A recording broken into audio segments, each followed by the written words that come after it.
Live stream has commenced. Thank you. And we're just waiting for a few more people to join. We'll wait for a minute or two.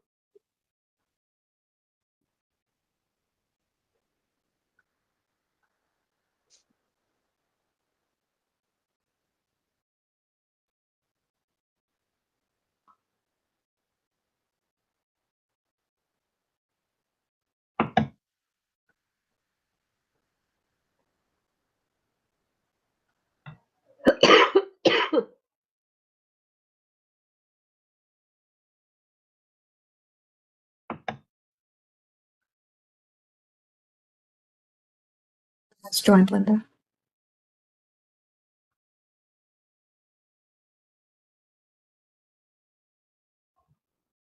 Who's joined? Oh, Jim. Perfect. Great. Terrific. Well, I think that now with our current attendance, we will get started. Good afternoon, everyone. My name is Linda Jackson, and I am the chair of the Quality and Tenant Engagement Committee. And I want to welcome everyone to this virtual meeting. Thank you for joining us. We have a really exciting agenda today, and we will get right to it. I'm pleased to welcome everyone. I want to just take a moment as we get started to acknowledge that today is National Housing Day. We couldn't have planned it better. So I think it's really exciting that we're meeting on this day where we recognize housing. National Housing Day, if you don't know, began in 2000 as a way to recognize those who are facing affordable housing challenges, including seniors living alone. For all those at Toronto Seniors Housing, this is also a day to recognize the vital role that our staff play in enabling our tenants to age and thrive at home. Not only do we continue to focus on providing clean, safe, affordable housing, staff also work to ensure that the 15,000 tenants, get that, 15,000 tenants we serve are able to age at home in comfort and dignity with access to programs and services that they need. It's a moment to reflect on what the Toronto Seniors Housing Corporation has achieved since its inception in 2022. Just seems like yesterday, but it seems like we've been in place for a long time. Today's meeting, our reports will speak to the improvements we've made in helping seniors to get housed, as well as addressing their health and social well-being needs. To the staff, I'd like to take this moment to thank you on behalf of the board and our tenants for all you do every day. Every day should be housing day, and we really appreciate all that you do. And it's a pleasure to work with all of you. And to our tenants, we appreciate you as well on National Housing Day. For today's meeting, we have a full agenda. We're going to have an update from our interim CEO, Jill Batta. We're going to have an update from our Office of the Commissioner of Housing, Equity, OACH, and the important work that they do. And Melanie Martin will speak to this. We will have a brief overview of our operational dashboard, which actually keeps us on track for our key performance metrics. And Brad will be here to answer any questions. I'm really excited that today we are also going to be presenting for the first time our new approach to tenant engagement, which is referred to the Community Connect Plus approach, and you'll hear more about that. What I can say is that this has been a key priority, I think, from the moment that our board came together, and we're really excited to have that presented first to this committee, and we will if it's approved, it will go to the board for further approval and presentations. Then following that, another area that has been of great interest to the board is our Community Activities Fund policy.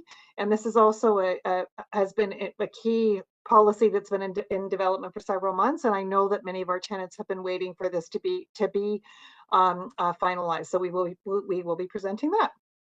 I also want to note that in light of the fact that we have these two big items, this fund policy coming forward and our new approach to tenant engagement, that we sent two additional items, the interim strategic directions progress report and the quality improvement project report out in advance, and will be available as well on our website to review. And if anyone has any questions, we would be happy to take those. But we wanted to actually give a lot of time today to actually present on the tenant engagement. We also have two deputations, and the team will keep me online so that I actually remember that to make sure that Bill Lohman has the opportunity to speak before items 10 and 11, our two pivotal items. And that will be our meeting for today. So without further ado, I will be pleased to start with the land acknowledgement, and then we will get into the agenda. Toronto Seniors Housing acknowledges that we are on the traditional territory of many nations, including the Mississaugas of the Credit, the Anishinaabe, the Chippewa, the Haudenosaunee, and the Wendat people, and we're now home to many diverse First Nations, Inuit, and Métis people. We also acknowledge that Toronto is covered by Treaty 13, signed with the Mississaugas of the Credit, and the Williams Treaty, signed with multiple Mississaugas and Chippewa bands. Toronto Senior Housing also acknowledges all treaty people, including those who came here as settlers, as migrants, either in this generation or in generations past, and those who came here involuntarily, particularly those brought to these lands as a result of the transatlantic slave trade and slavery. We pay tribute to these ancestors of African origin and descent. And I would be remiss if I didn't also acknowledge that we live in very challenging times right now. And my heart goes out to anyone who's on the call, who's suffering at this point with so much uncertainty happening across the world. And we will move on to the agenda. And item 3 is our approval of the agenda. Any changes, additions to the agenda? All right, so we will, can I have an approval then of the agenda? And I'm going to be pointing to Fareed and a seconder. Oh, Grant, did you want to jump in first? Did I miss something already? No, oh, I just yes, wanted to you actually had asked me to acknowledge some things, right? just quickly, yes, the Yes. agenda noted that the minutes from the last meeting were from July Yes. 17th, and that needed to be corrected to September 13th. So if Thank you. approving the agenda, if that could be considered that date change for the minutes. The Thank actual you. minutes, the actual minutes in the package are from the September meeting. Thank you so much. So we would actually like to acknowledge that. So I would ask that the committee consider an amendment to the agenda to revise item 5 to replace July 17th, 2023 with September 13th, 2023. And if I could have an approval for that. Thanks, Fareed. And seconder? Maureen, all in favor? Terrific. All right, so we have an approval of the agenda. And before we move on, can I ask if anyone has any conflicts of interest with the current agenda? Okay. Hearing none, I'll move to item 5, and I think staff have advised that there's an amendment to the minutes where we will need to include the attendance of Deputy Mayor Morley. With these amendments, can I ask the committee to approve the draft minutes from September 13th, 2023? Any changes to those minutes? I believe they did go out with enough time for people to review. Is that correct or not? Because we might need to defer otherwise. They went out with the full package, Linda. Okay, So okay, yes. Okay, it wasn't, okay, that's great. Any changes to the minutes? Can I have an approval of the minutes then of September 13th? Maureen, a seconder. Jim, thank you so much. All in favor? Terrific. Great. And then do we, and the next item is our action item review. I'm hoping that people had a chance to take a look at the action items. I'm seeing good progress. If there's any questions on the action items though, please let us know.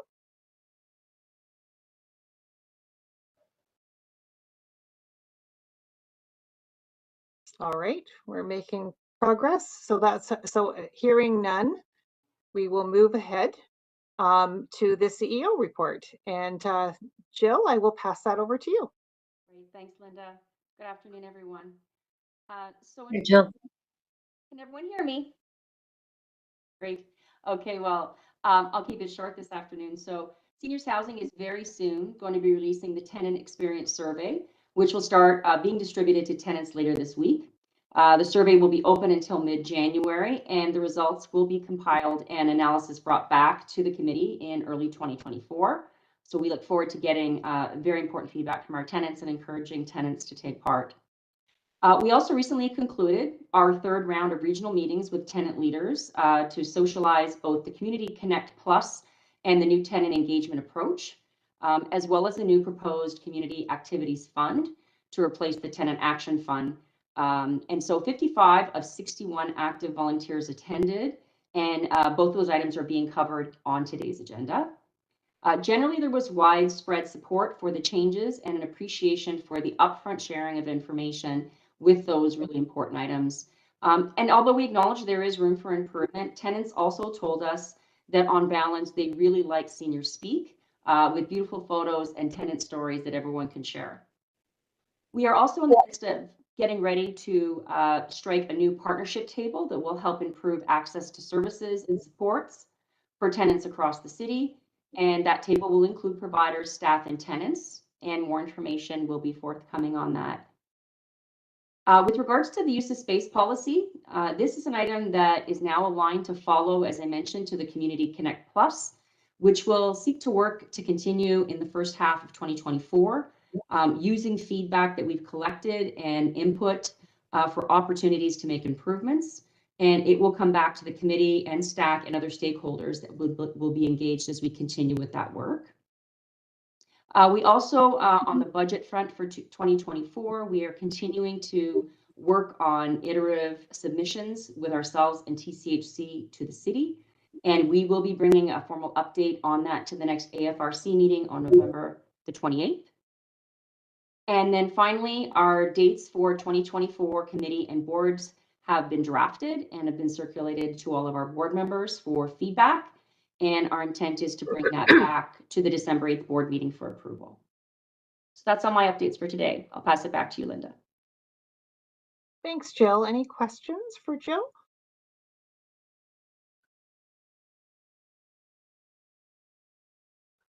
All right. Thank you for those remarks, and I don't think we need an approval on that. So we're going to go on to the next item that was circulated in advance and available for those of you on the that are watching virtually. Hi, Melanie, welcome. And do you want to do an overview on the OACH update? And if you want the slides up, we could put the slides up too. No, I'm okay.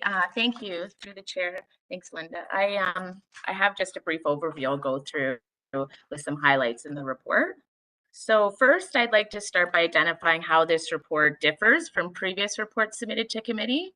So first, unlike the past reports, which were presented quarterly, this report covers 2 quarters for the period beginning April 1st to September 30th.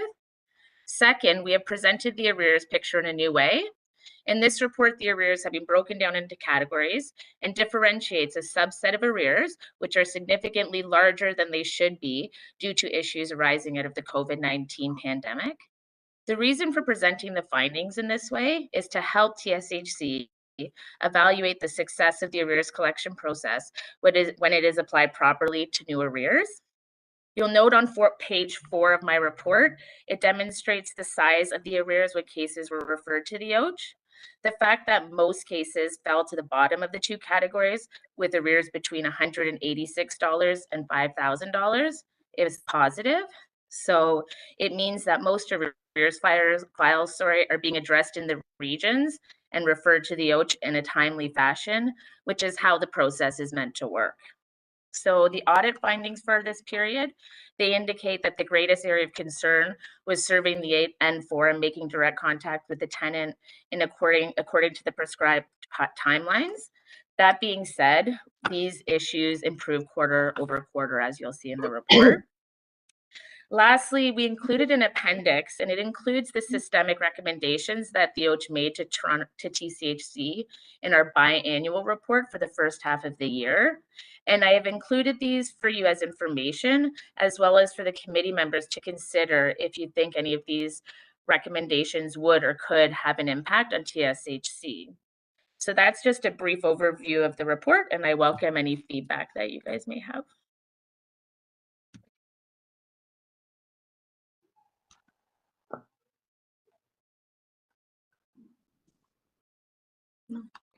Just actually acknowledging that the changes to the reporting every 6 months, so that we're actually seeing that picture and the formatting. Maureen?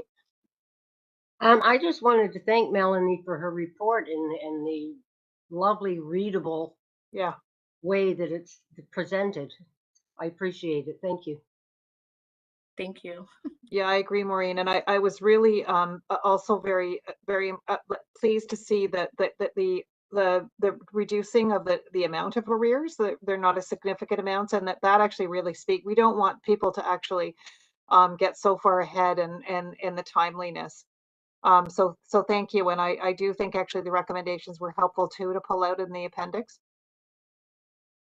Any other Thank you. questions or comments? Anything that we can be doing to further support your work? This is really important work, particularly for the senior tenants.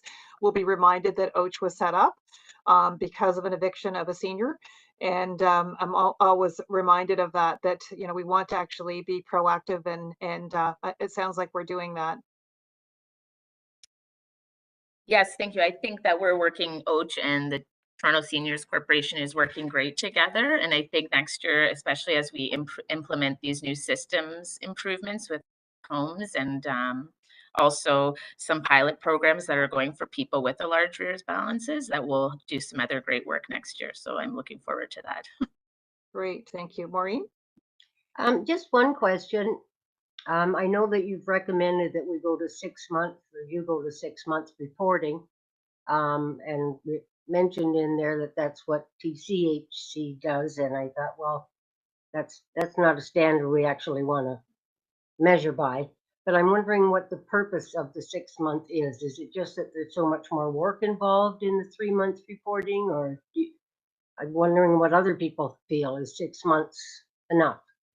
Yeah, thanks, Maureen. I know for me, and I welcome other people's opinions, it was feeling like we were constantly having a report from OACH, and there wasn't actually a lot of variation, and that it wasn't giving, like, so I'm supportive of us doing it every 6 months, but keeping it with the 6 months and not going to an annual, so that we actually are on top of it. But it just actually captured more information over a longer period of time. That being said, what I would suggest, Melanie, and to your team, is if there's ever anything that is actually like a standout that you feel that the board should know between reporting, that you know, the door is always open for you to come proactively. Would that help, Maureen, do you think? Yeah, that'd be great. Thank you. Yes, we will do that if we need to. Yep. So just to confirm, are we okay with finishing off the year with a quarterly report, like for the last quarter, and then after for 2024, moving forward to biannual? Sure. Yeah, why don't we do that as planned? Because I know that your team has a certain cadence that you follow, and to members of this committee, if we are finding that the new frequency isn't working, we can always actually revisit that. But let's give it a try for next year. Terrific. All right. Any other questions, thoughts? All right. I appreciate the readability as well, Melanie, and thank you. I know that you've worked on that, and that's helpful. And what's most important is actually that we're working well with Toronto Seniors Corporation as well. So terrific. So I think that we do not need an approval of that. It's an information item. And I'm going to then pass us on to another report that we see frequently and that keeps getting more colorful and easier to read, I think, is our operational dashboard. It's all about readability and being able to understand what we're trying to present, right? So Brad, do you want to speak to the operational dashboard? Yeah, happy to. Thank you, Linda, and through the chair. The operational dashboard highlights a lot of the things that we've been working on with regards to our key performance indicators. Just to highlight a couple other things detailed in the information are that we've set a new record low for our vacancy rate at 1.44%, which is far below the service manager target of 2%. As Melanie was saying, we continue to work with OACH and with regards to collecting arrears and helping tenants in arrears, and we're taking a deep dive into the data right now. While the arrears did go up a little bit this month, our rent collection rate is 99.6%, which is above the industry average of 95.4% in social housing in Ontario.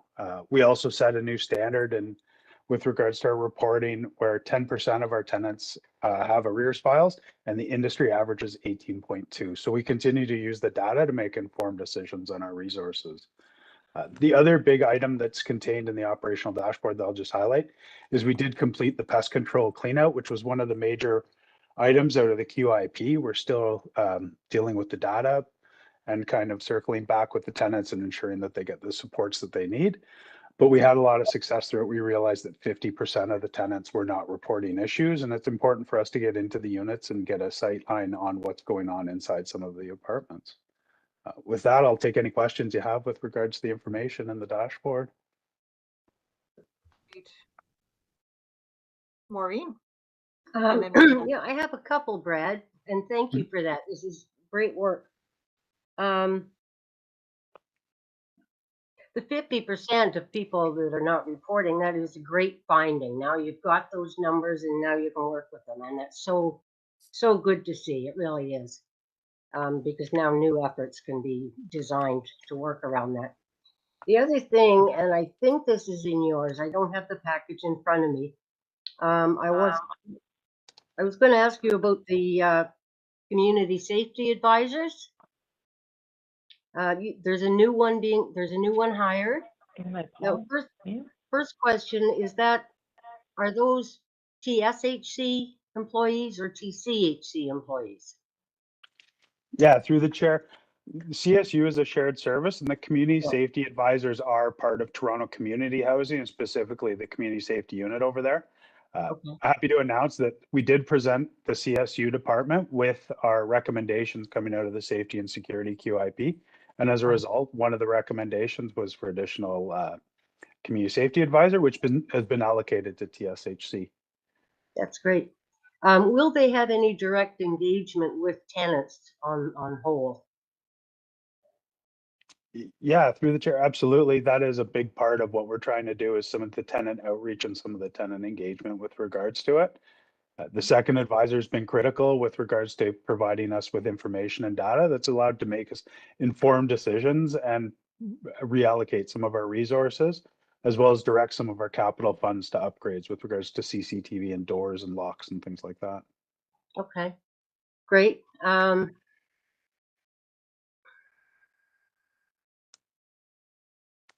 There's another part here. I don't have it written down. On your dashboard, it shows the CSU involvement, and those columns are actually quite high. And then it has the column beside it where it talks about where things are mediated before they become a problem, and that's quite low. Ideally, I would like to see those change size. Do you think having the new community safety advisor will affect those shifts in those columns at all? I think that the new community safety advisor will help in determining how to allocate our resources that will allow that shift to start to happen. It's going to be a long process, and it's going to take a lot of time, and we'll be working with our tenants to do some tenant engagement outreach activities. I know that the community safety unit has already started some bingo programs in the Southwest with regards to building relationships with our tenants for a more proactive approach to interacting with residents. Thank you. thanks for those great questions, Maureen. Brenda, and welcome. Thank you. Sorry, I was delayed with a medical appointment. It sounds like a funny question, but you're talking about these wonderful figures here, the being better than the industry standard. Hold on, I'm just looking at my chart here. It was vacancy rate, and I think arrears. I think both you said were. Is there? Can you summarize it? It may be obvious. Obviously, it's the hard work that people are doing, but are there any particular reasons why we're doing so well? Is it because of earlier intervention, or we're more diligent than the norm? I'm just intrigued by this, and it's wonderful work. I'm want to pat someone's back here, but I'm just intrigued in an overall analysis. If there's any way you can give us some general thumbnail sketch, but why are we so better? Why are we doing so well? Is it because of the targeting, the focusing, the way we redeploy our staff? What is it? Just give me, Yeah. some sense. Yeah, through the chair. It's because I have amazing people that work with me, and Yeah, I we, know. we've really made it a focus to focus on our core business, which is to make sure that our buildings are clean and our units are fixed and repairs are done in a prompt time. And it's a message that comes from Jill and from Tom and from the board down that this is the expectation. And we've laid out very clear expectations for the staff, and we give them the resources, hopefully, when they would agree to achieve the goals that we set out. And TSHC has been an example for it. I believe TCHC will be adopting our arrears collection process. And it was one of the recommendations that OCH made to them. Yeah, yeah.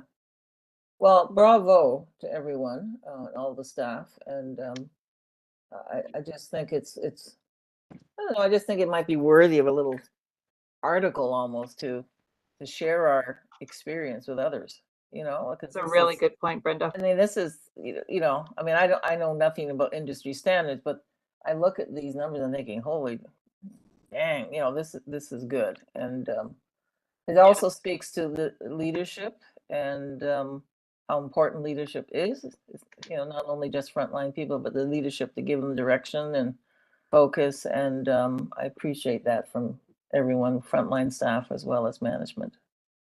And Councillor, you have your hand up? I do, Linda, thank you. Well, thank you, Brad, for your presentation. I just wanted some clarification on the first part of it, where it says here that the July rent parking arrears was about just under 1.8 million in arrears, and that's a decrease from June of $35,881. What is the number year over year? How are we doing year over year? Yeah, through the chair, it's a great question. So one of the ways that we look at our arrears is we look at the percentage of the total receivable against the rent that we charge our rent roll every month. In February of 2023, we were at our highest of 24.7% outstanding. So we had an outstanding debt of 1.9 million against a 7.2 million dollar rent roll. We've taken strides over the year, and we're now just below 22%. So we're actually, for October, we're at 22.86%, and that receivables dropped significantly over the year. Okay. So sorry, it said so over 2022, this time last year, what were the arrears at that point? That's what I'm trying to establish. You're really testing him. I was going to say, Brad's really good Brad, at if you have the pulling things out. I'm going to admit, I'm going to have to email you that number, Councilor. Yeah, we'll have to look back. Off the top of your head, higher or lower? Do you have any idea? It was higher. We were in excess of $2 million back when the corporation launched. Okay, all right. So we're improving in that area. Would you happen to know the status of this 1.7 million? And are we ever going to collect any of this? Where are we at with the arrears in this? I've personally experienced with tenants arrear issues, and they call my office in desperation.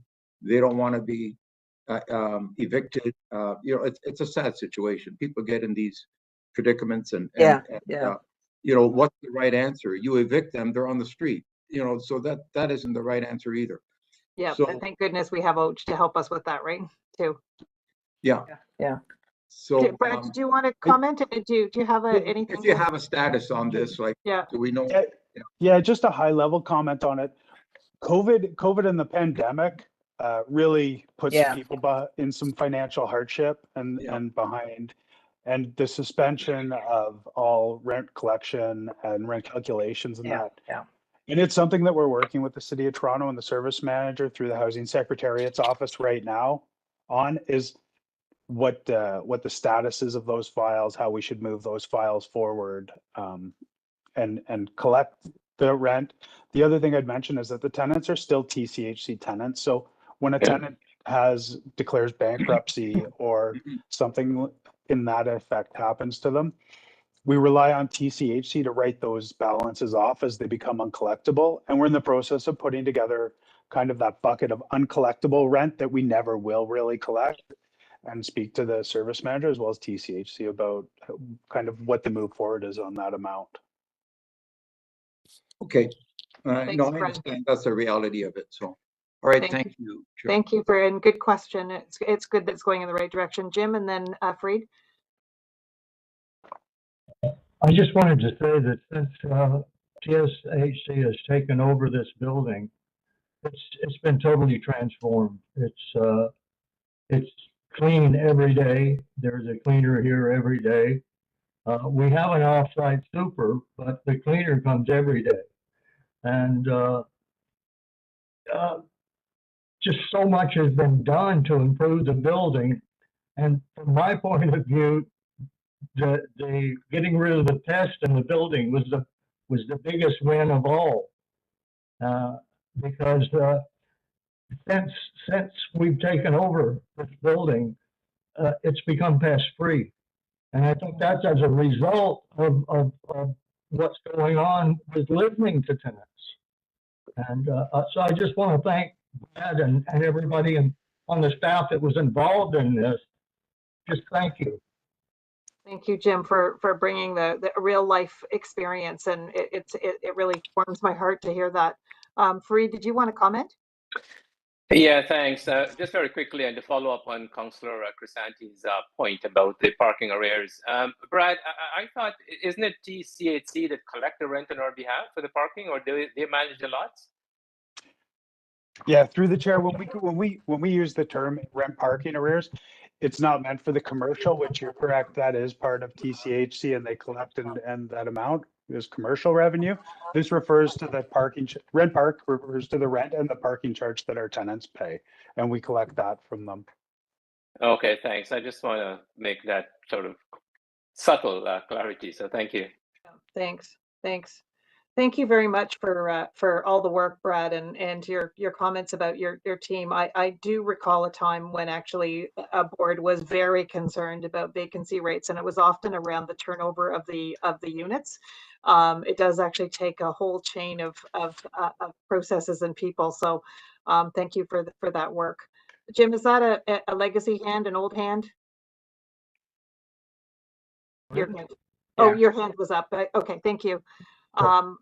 Okay, so we will thank you for that report, and we will move on, and that was for information as well. We'll move on to the next item, and I believe this item we have a deputation from Bill, so we'll start with the deputation, and if people have questions specifically to the deputant, we'll entertain them, and then we'll actually have a presentation from Arlene, and I think we will put the slides up for that presentation. Okay, so I hear a little bit of background noise. Is it just me or? yeah, we're just trying to get Bill on the line. Oh, okay. We have Bill think we might Lohman need to on the ask people line. to mute as well, because I think that we get the background too. We have Bill Lohman on the line to depute item 10. Thank you. Welcome, Bill. Good afternoon, Madam Chair, and members of the committee. I was listening to what was, all of the great news that Brad was bringing forth, and there's also a lot of good news in regards to this new model. I'm not going to. I do have issues with it, with certain parts of it, but I don't really want to go into that too much today. I think what's important here is that as this model is opening up,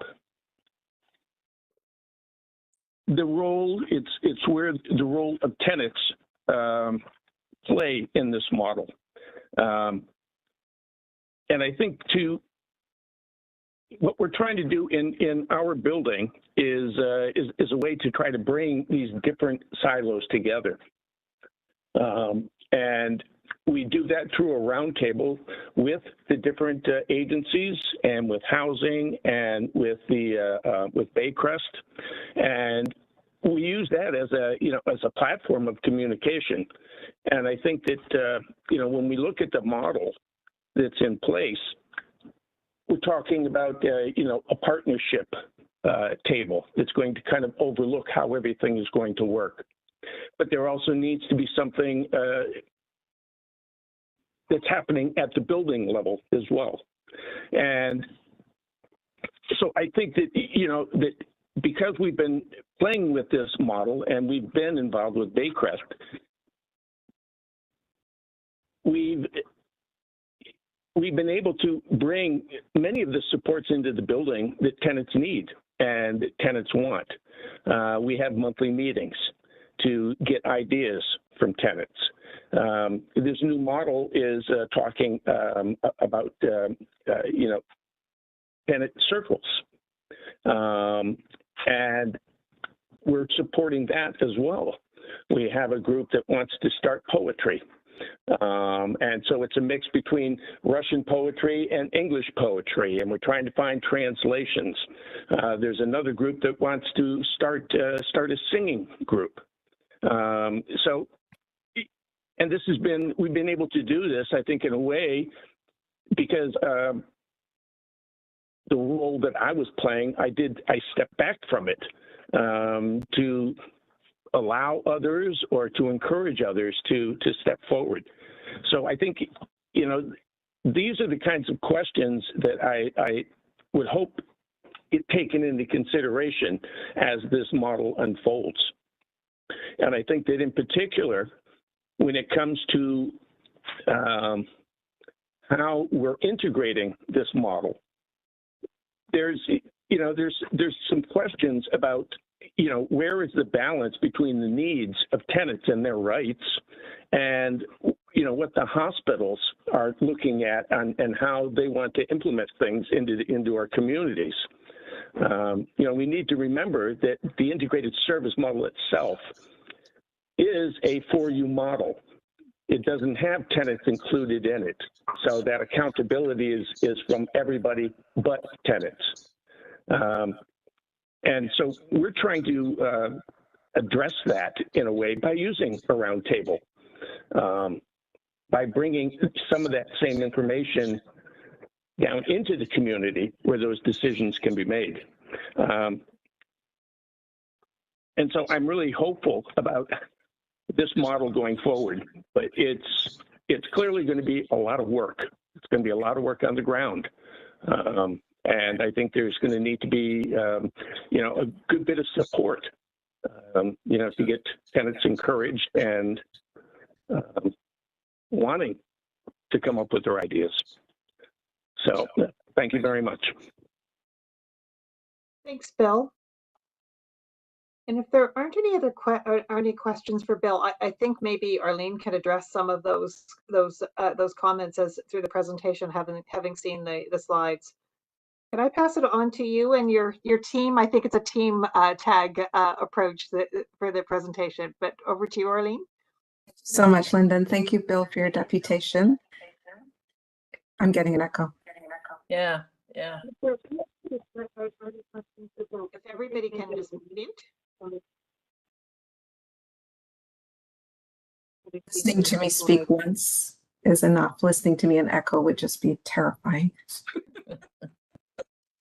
Okay, so the first, I wanted to thank Bill for his deputation and his words around the work that's being done at Saranac, because one of the things, Bill and I've had many conversations, and I am just buoyed by the work that he and his team have been doing at Saranac over the years. And in fact, we are seeing them as one of the best practice leaders, and we hope to learn and grow from what they have been doing. So I appreciate Bill bringing forward some considerations around how we work with service providers as we work through this new Community Connect Plus approach. So if we could please bring up the first slide. I just would like to begin first by thanking everyone that has been part of the conversation to help us get here with our Community Connect approach for Toronto Seniors Housing. There have been over 300 folks giving us their voices over since April until October. There have been tenants, there have been staff, and there have been providers. So I just wanted to say thank you to everyone. I would like to begin by offering our co-sponsors an opportunity to speak. Maureen will say a few remarks. I will do the presentation, and then Jim will close at the end. So if we could just pause so Maureen can make her remarks, and then when she's done, I will do the presentation. Thank you. Thank you, Arlene. I just wanted to make a couple of comments on this whole process overall. The first one being, I realize by my involvement in this how long things take. When we say, you know, it's easy to roll off the tongue, we need more tenant involvement and we need to have the tenant's voice. That process is not a fast or easy process with with 15,000 tenants. And, you know, all of the efforts you made to get the number of people involved that you did, it took a lot of time, and I have a better understanding now of how much time that does take. The other thing that I was really impressed with was the collaboration efforts between the tenants and the staff and the management and the partners and the volunteers. Having everyone sitting together in these meetings with equal voice to come up with recommendation, it was just marvelous to watch it unfold. So I just want to thank you for all of your work, and you did a good job. Thank you, Arlene. Thank you, Maureen. Having Maureen and Jim as co-sponsors was really, really, really important in our process to help guide from their position of wisdom with lived experience, and also as board directors to keep us just keep us on our toes around making sure we're bringing the right information back to the board. So I do appreciate their support. This is the final report from Barnes Management Group representing the collective work of over 300 folks. So I put that for your consideration today and look for your approval to recommend the Community Connect approach. Community Connect Plus approach to the board. I'm still trying to get my mouth around that one. So the first slide just deals with what our table of contents are. So we can just move to the next slide, please.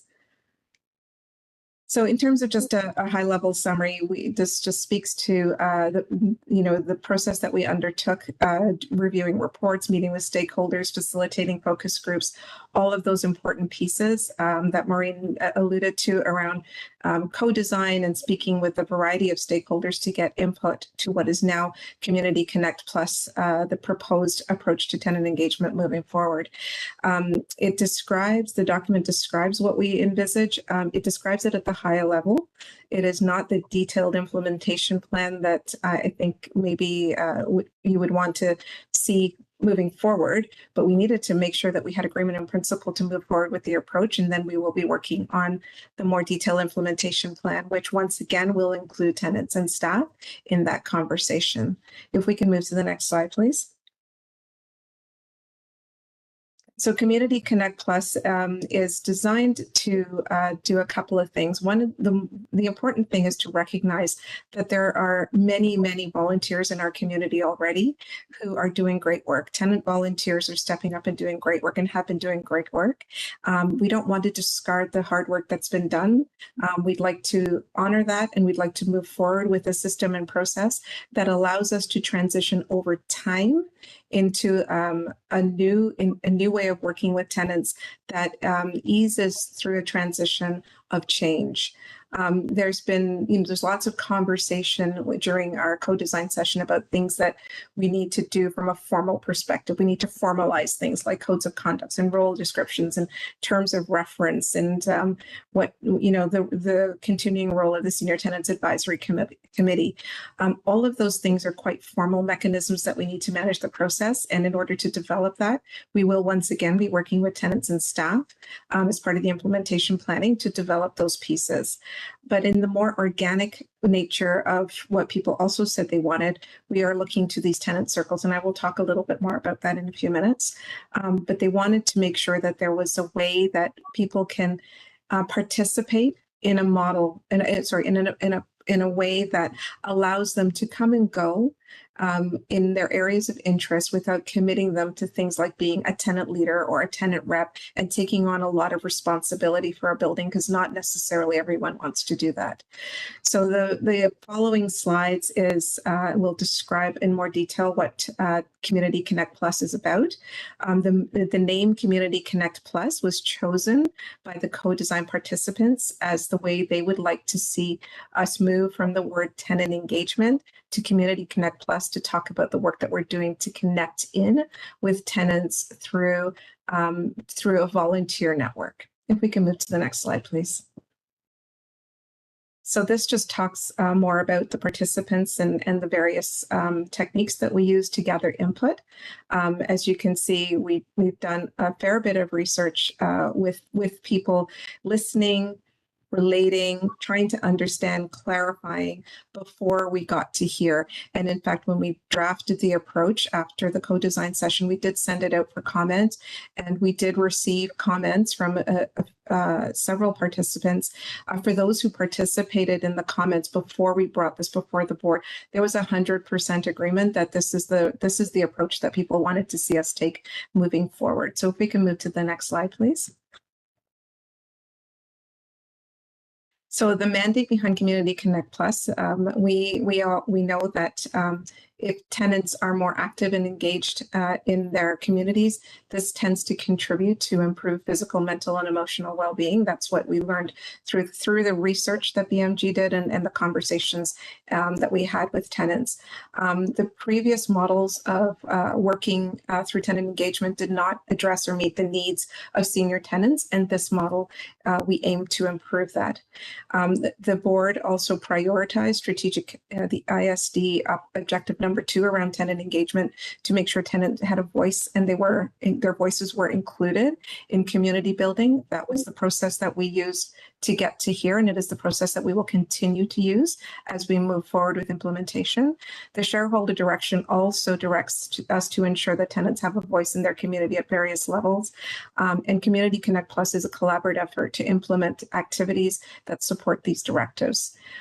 We've also seen the recommendations for tenant engagement in the quality improvement project reports, as well as just general conversations with tenants from time to time, and they have been focused on trying to help us get better at community building, relationship management, getting better information and communications out to tenants as part of what they'd like us to improve from a quality improvement perspective.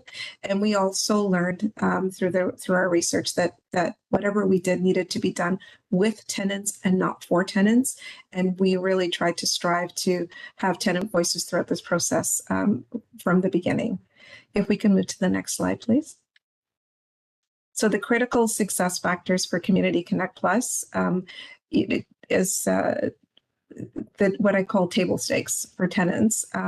Tenants need to feel that they're safe and secure in order to participate. So in order for them to feel like they want to come down, get out of their apartments, come downstairs and go to an afternoon tea or to come to a barbecue, they've told us that they really need to make sure that there's a feeling of safety and security within their buildings. So that's really something that we need to focus on. And while this is the way we're going to engage and work with tenants moving forward, it plays very much into the work that Brad and his team does in operations to continue to build this foundation for safety and security for tenants. Another critical success factor is to make sure we have measures for success that benefit tenants, staff, service providers, and community partners. Those measures are not clearly delineated yet. We are going to have to do that work as part of our implementation planning, but we do know that we need some measures for success that we can then use to report back to the committee and board. Also, the other piece that we heard from our conversations was that we need to introduce change gradually and account for the unique assets and challenges of tenant, staff, and others. So what this really means is that each building might have a different profile, and we need to be able to work with that profile. Some buildings are quite willing to move ahead and make change and move to tenant circles. In the Southwest, we have no existing tenant engagement model, as it were, so there might be more appetite in the Southwest progress, where there might be other buildings that there is already some sort of association or social group, and it may take them a little bit more time to move through the transition of change. So we have to be mindful of that, and we have to be respectful of that and work with them at a pace that actually works with their schedules as well and their ability to change. We also learned that decision making is to be informed by tenants and ensuring that there's collaboration. So as we move forward, once again, I can't stress enough that we are trying to make sure tenants are always part of the conversation from the beginning and not at the end when we think, oh, we should have included them. And then we need to provide options and resources that help tenants to get more involved in their building, their community, and the city. So that's where we're going to now talk a little bit more about the tenant and what the actual approach looks like. What does Community Connect Plus really mean? If we can move to the next slide, please. So there are three circles within Community Connect Plus. There is at the building level, we are connecting with our neighbors, and this is language that was chosen in the conversations we've had with tenant staff and others. So we're connecting with neighbors in our building, and then we're connecting with communities in our neighborhoods. And the reason we say neighborhoods and not regions is because this is how the tenants view connecting. It's more, it could be in their neighborhoods or it could be in their regions, but they really want to refer to where they live as neighborhoods. And then there's connecting tenants across the city. So at the very first connection we want is within the building, so that people feel like they have supports, resources, or opportunities to get involved in community building at where they live. If they wish to expand that, they can do that in a regional or neighborhood way. And then there's also an opportunity to get involved at a citywide approach. So if you think about the existing model that we have tenant leaders in the building. We have regional tenant leader meetings, which we have been having over the past little while, which would be akin to your connecting communities level. And then the connecting across the city, if you could think about that akin to the way we work with the Senior Tenants Advisory Committee. If we can move to the next slide, please. So at each of the levels, we talk about what are the strategies and what are the actions associated with making this real. Maureen talked earlier about it's going to take time. It will take time, and it took time to get here. But what we're looking for at the building level is implementing better ways for tenants to meet together with their neighbors and better ways for them to share, participate, and ultimately reduce isolation and have a stronger sense of community within their buildings. We know that not every tenant has that need. So for those that have that need, we hope to be able to offer opportunities that resonate with them. Some of the strategies we're going to be enacting is some collaborative strategies. We're going to do some creative outreach, and we're going to be looking for tenant volunteers. I'm going to speak to the tenant volunteer piece more specifically because I think that's the piece that people might be most interested in. We have tenant leaders, and we have tenant reps, and we have just people who just call themselves volunteers at the building level. One of the things we did here in conversation with everyone was that this hierarchy of tenant leaders versus a tenant volunteer was making it very uncomfortable for people to participate. They didn't like the power structure that intonated and preferred to move to a place where we just are all considered tenant volunteers. Whether that ends up being called tenant volunteers or being called Community Connect Plus connectors or Community Connect Plus volunteers, that is still to be determined. But that is where directionally people are looking for really making sure that we are less hierarchical and more inclusive. So that's where this tenant circles become very important, where people get to come together, plan events, share information, and raise issues. And you can do that as it suits you. You don't have to sign up to do something for a year or 2 years or 5 years, and you don't have to be elected. And it's none of that. It's basically volunteerism. I live in a community. I want to go out and get involved with teaching kids how to paint. I'll do that. And then I don't necessarily want to do something else. So in this case, I might just want to come out and teach people how to knit, and then I don't want to do anything else. So it's giving people the opportunity to use their skills and talents in a way that they're comfortable and is valued in their community. There's also, from an action perspective, tenants asked us to make sure that buildings were welcoming. And so they're looking for things like perhaps having unique building names, or having unique activities in their building and finding ways to do things like welcome wagons and activities like that, that make the newcomers to their building feel like this is a place they want to stay and call home. And then from the community activities pieces, just encouraging more tenants to come out and participate and increase their engagement in their community and reduce their isolation, contributing to overall better health and well-being. So that's at the building level. If we can move to the next slide, which talks about at the neighborhood level. We're looking to help people connect across their regions and in their neighborhoods. So previously, I think this may have been called tenant councils in some past iterations of language. And the focus on this is being able to share ideas. So Bill talked about the work that he's doing, he and Olga are doing at Saranac. They do amazing work there with bringing community partners together, bringing tenants together, bringing staff together to plan programs and activities within their buildings. We want to take those best practices where they exist with Bill and others and share that across Toronto Seniors Housing and make it possible for the folks that actually are doing great things. We will learn from them and we will share those learnings. And so that's one of the things we want to be able to do. And the correlating activity is continuing these regional roundtable meetings so that sharing that can continue. We want to increase our community partnerships. And Jill talked about it earlier that we have a new partnership table that's forming. And that partnership table will include hospitals and service providers, but it will also for sure include tenants. And so we want to make sure that as we try to strengthen the bonds across the city around services and supports, that tenants have a very active voice in that conversation around what they need and how we can better support them. One of the other things we're going to look at implementing as an action is storytelling. Jim Meeks is a storyteller extraordinaire. He has a history of telling great stories. It is actually part of his professional toolkit. And so we will be looking to people like Jim to help us understand how does storytelling help us to break down barriers and increase participation across regions so that there's a better understanding of diversity and differences and an appreciation that can come from that. And then around capacity building, there's a lot of, there's been, many tools that were asked for as part of the work that we did. I talked earlier about the code of conduct, roles and responsibilities, all of those tools that people need to be clear about where things start and stop from a tenant and a staff perspective. We're going to be working to develop that. But one of the things we'd like to see is if tenants are willing to step up and lead with us to develop these tools so that they meet their needs. That's one of the pieces that we're trying to put in place.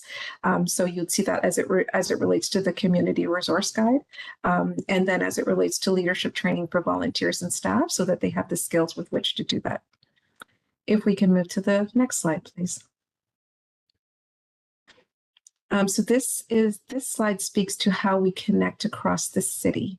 And so this is one of the things we heard in our consultations and our co-design was that the process that we have been using in the past to create sort of city level tenant consultation roles wasn't as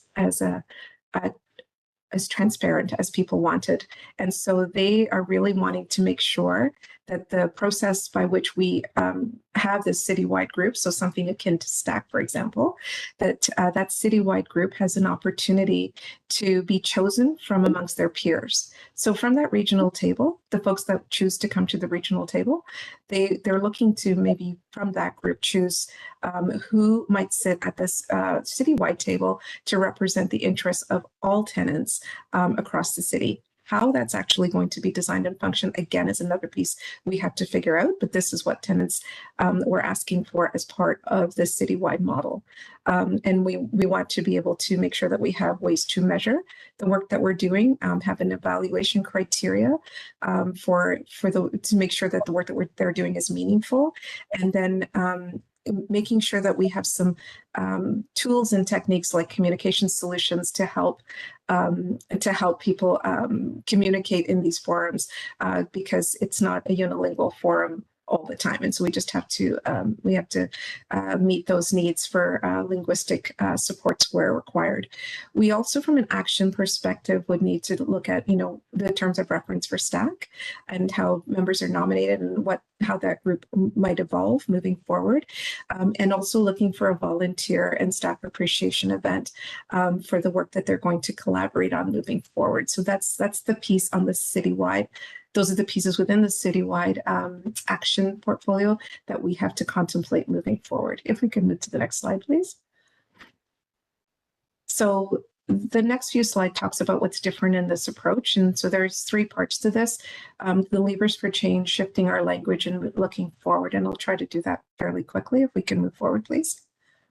The levers for change revolve around fundamentally, and if we could just scroll up to the top of that slide, please, or the bottom of that slide, as it were. Safe, clean, secure housing. That is foundational. And you have to keep repeating that because tenants kept telling us we're not going to be able to participate if we don't feel secure. So I wanted to make sure that that is foundational. So that's a lever for change for what we need to do. We have to focus our work on learning. So whether it's formal or informal learnings, we've got to develop some learning and education pieces. We need to work to implement change gradually over time. So the co-design principles and practices, I feel, was very well received, and we hope to embrace that to be able to move forward with the changes where people are ready to adapt and change, and then also understanding that some people may not be ready. So how do we support them through where they're at as we try to continue to make changes in other places? If you're familiar with the Ottawa Community Housing Model, they have been working very, very hard for many years to make changes to create this tenant circle model that they primarily use.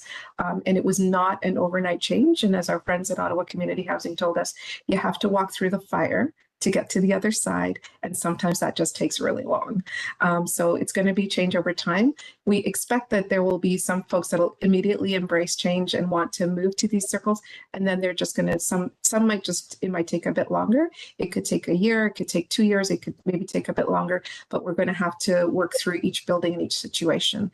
And then we need to improve our communications so that we can elevate tenant voices and figure out whether we need to implement new methods and approaches for working with tenants. We have heard lots and lots about tenant bulletin boards. And so Brad and I are going to collectively be working on how we improve creating tenant bulletin boards that are dedicated to the conversations that tenants want to have with tenants, not the corporation with tenants or the city with tenants, but that tenants want to have with tenants.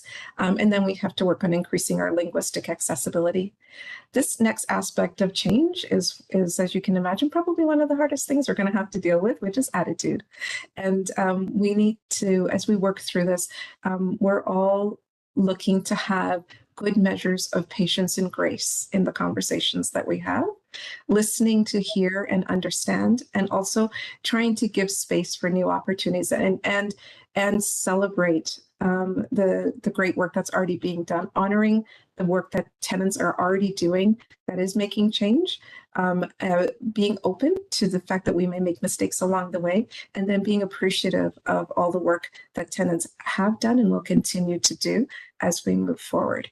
We know that nothing will get done if we don't make some improvements to our processes and our policies, and we'll talk to how the Tenant Action Fund policy supports work so that at the building level for those tenant circles, there's more resources available for more tenant-led activities. And that's one of many policies and processes that we have to change, but we have to be able to make those changes in order to measure the impact of the work that we're doing over time and how that's benefiting the health and well-being of tenants. And finally, in the other lever for changes around clarity. So we need to get more clarity around accountabilities and limitations for what tenants and staff are going to be taking on, and who is responsible for what types of communications. This was a point that tenants were they wanted to make sure that there were things that they were doing that they want to continue to do, and things that we as a corporation are doing that we should continue to do. So that's an important lever for change, just getting more clarity and working with tenants to define what that looks like between them and staff. If we can move to the next slide, please. The language shift I've talked a fair bit about this already, so I don't think I need to belabor this slide. This is about how our language is going to change. So, you know, this desire to move away from using the word tenant engagement model to using Community Connect Plus is very important to the tenant community. It will take time to get everybody's minds and mouths around it, because it's just getting Community Connect Plus it's taking some learning for all of us. But I think when we talk about it, it's about the new way in which we are working together. Community Connect Plus is about tenants and staff working together more, not being done to them, but being done together with both parties. And then moving away from the tenant leader, tenant rep language to tenant volunteers or community connectors. And then over time, moving away from the social committees and into associations into tenant circles. If we can move to the next slide, please. I think there's only one more. Looking forward, so this just speaks to where our current state, our future state, our gap, and how we could close those gaps.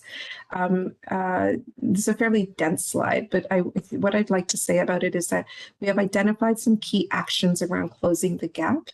And we are going to focus on things like using the feedback from the tenant experience surveys, from the tenant town halls, and from the annual building meetings that we're planning for 2024 to help deal with what additional tenant feedback on what they need to be supported in the new approach. If we can move to the next slide, please. The final slide deals with, it's a high-level implementation approach to bringing Community Connect Plus to life. So we're looking to have board approval in the December board meeting. Then we will, the board meeting is the 8th, and by the 11th, we're targeting to start widespread awareness about what does this change mean to me as a tenant or me as a staff. And then we have already had a chance to meet with the current tenant leader reps in our most recent meetings, which took place last week and earlier this week, to talk about what this meant to them. And there was, as Jill said, there was fairly good support for this work moving forward, as everyone will say, when the rubber hits the road. That's when we have to be mindful of, you know, how this actually gets, how it feels to people. But we have socialized the idea with tenant leaders, and there has been general support for it. How did that go again? Over the first quarter of 2023, we're going to start our work in this area by hosting an annual building meeting. And that annual building meeting will do two things. It will help us to gauge the appetite to move to potentially a new model of working with tenants in the building. It will also help us to work on the funds allocation relative to the next presentation around the Community Activities Fund and how tenants wish to allocate the funding that they will get in each building to activities that they get to lead. So that's the first quarter of the year. We'll focus on that. We will also be focusing the first quarter on detailed implementation planning. And I've had a number of tenants already step up to be part of the implementation planning committee, which is terrific. So we'll start that work early in the new year. And then we will begin to implement some activities identified in the plan between obviously April to the end of next year. As part of supporting all this work, we will continue the work that Brad's team does in the town halls that will also inform what kind of traction we're making. And then we will be looking to pilot tenant circles where people are comfortable to do that starting in April of next year. There will be the co-development of tools, templates, and success measures, as well as refinement of policies, which will be ongoing, but not until April of next year will that work get started. And then we will continue to coordinate quarterly volunteer meetings, which previously have been referred to as regional tenant leader meetings. And then we will look to how we can increase collaboration to improve access to services and supports ongoing. And that's through our partnership table, which we'll have our first meeting with the providers to make sure we have buy-in the end of this week. And then we will be beginning the conversations with providers and tenants early in the new year. And we hope that by Q4 of next year, we will be able to have data to show impact, to show what gaps still exist, what progress have been made, and where we need to focus on continuous improvement moving forward. So that concludes my presentation. May I have a drink? Yeah, really. What kind of it? Pass her some water. Thank you very much for that presentation, and we'll take down the slides just so that we can see everybody. And I think I did see Jim's. Oh, it was a thank you. I thank you actually for that comprehensive presentation. Comments, questions. Linda, Yeah. sorry, if I may, Jim has some closing remarks before we Oh, move yeah. to No. comments. No. Oh, do you want to do them first, or take questions first? Jim, Jim. I will be very brief. I just would like to say that my point of view is the same as Maureen's. I was really overwhelmed by the amount of work it's taken to bring this all together, but very impressed by the results of everyone that got together and their commitment to developing this. I think it impressed me, and I also think that this Community Connect Plus is going to be vital in making the rapid housing a success, because that's going to be the backbone of whether that program survives or dies, kind of thing, you know. That's about all I have to say about it. Just thank to all the staff that have put so much time and effort into this project. Yeah, thank you, Jim, and thank you for walking the talk. Arlene, I think actually right from the beginning, we really wanted to feel the tenant's voice in this and participation, and it's helpful to hear from Maureen and Jim that it feels like this is a tenant presentation. Can you comment any further, Maureen or Jim, about I sense your support. Are you feeling that this is actually has the support of other tenants? And I know Arlene has actually, the surveys have been very helpful in terms of the actual co-design, but just any further thoughts on that?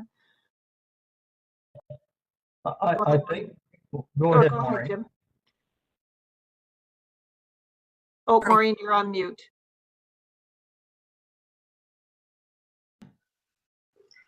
There is, I believe, widespread support from any tenant that was involved in this. And I think as with all of us, you know, they're all saying, okay, now what's next? What's next? How do we get it rolling? How do we get it rolling? We need the details. So I am really, really happy to see that part of this whole plan and the whole presentation is that we're jumping right into it. You know, this is where it comes here, and then jumping right into the next stage as soon as the new year starts. So, and that will give us all the details to be able to. And the other part too is I think that, as I said, the tenants involved fully support this. The fact that there's going to be building meetings starting right in January to inform tenants, the ones that are not involved, this is what's been going on, this is where we're at, how would you like to take shape in your building? So, you know, it's a non-stop. It's following right through with what it says it's going to do. So that's great. Sounds like it's not a report sitting on a shelf, which is important. You're actioning it already. Jim, did you want to build on that? No, I think Maureen covered it. I think that tenants, especially here in my building, we now have a community room, so that when we have a town hall, we can have somewhere to get together instead of having to go outside to another building. Wow, that's amazing, Jim. I think that's going to be one mark in our favor for sure, for this building at least. That's great. Brenda, I see your hand up. Sorry that I asked Maureen and Jim to just comment. No problem.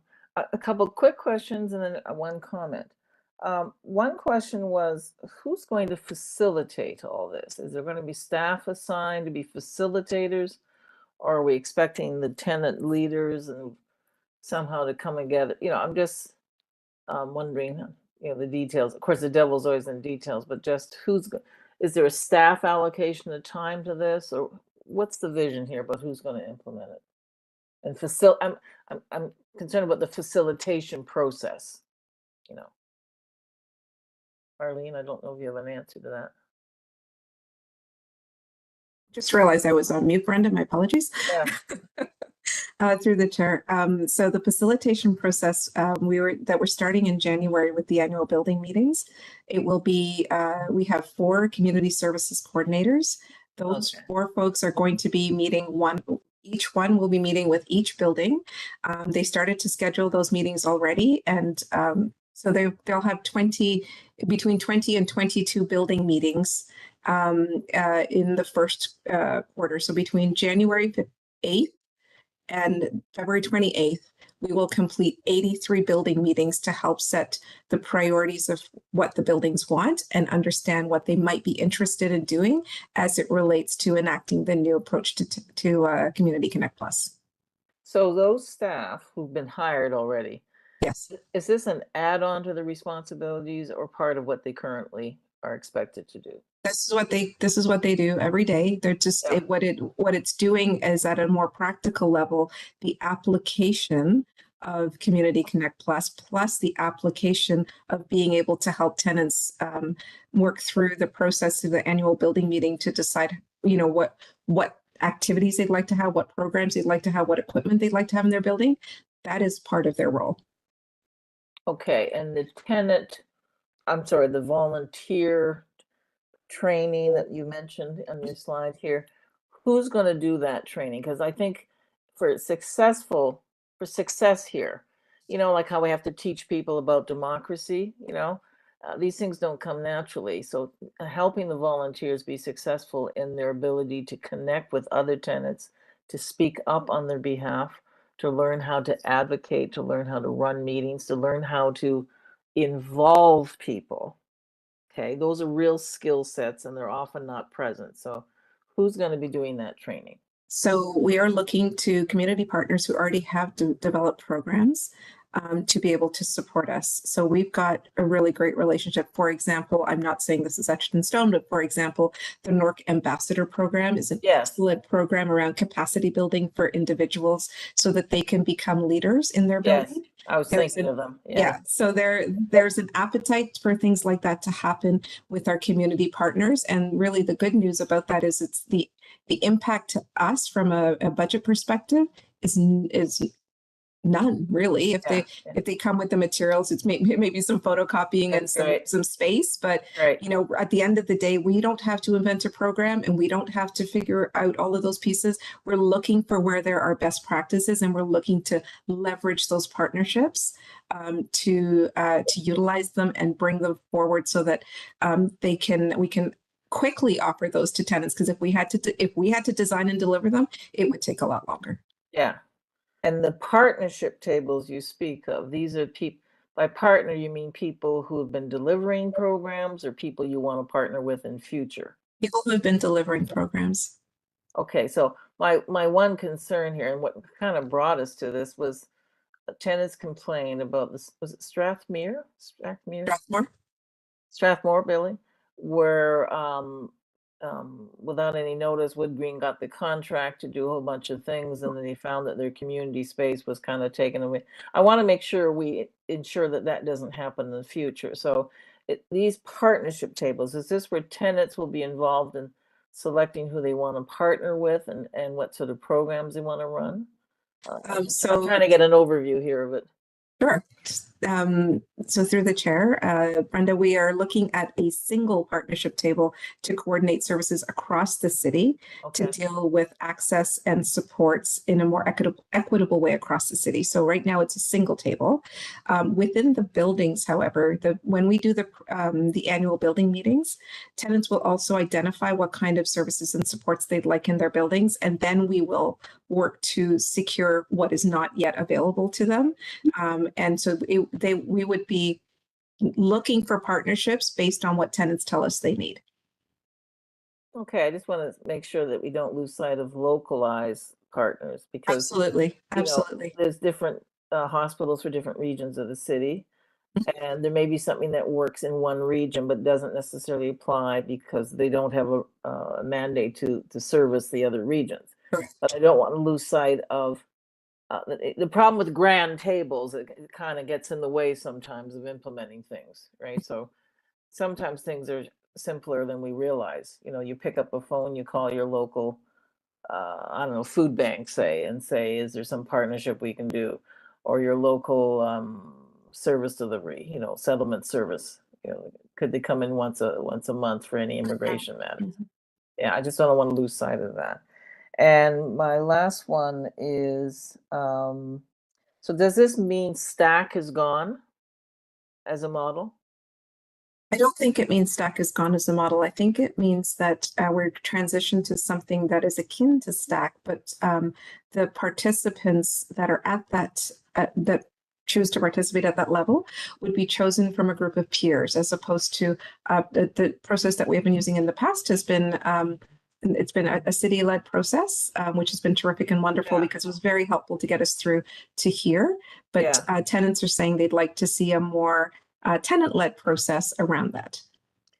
Okay, because I'm just quite enthused by the work you folks have done and quite marvelous. And my only concern is I'm really sensitive to your comments here.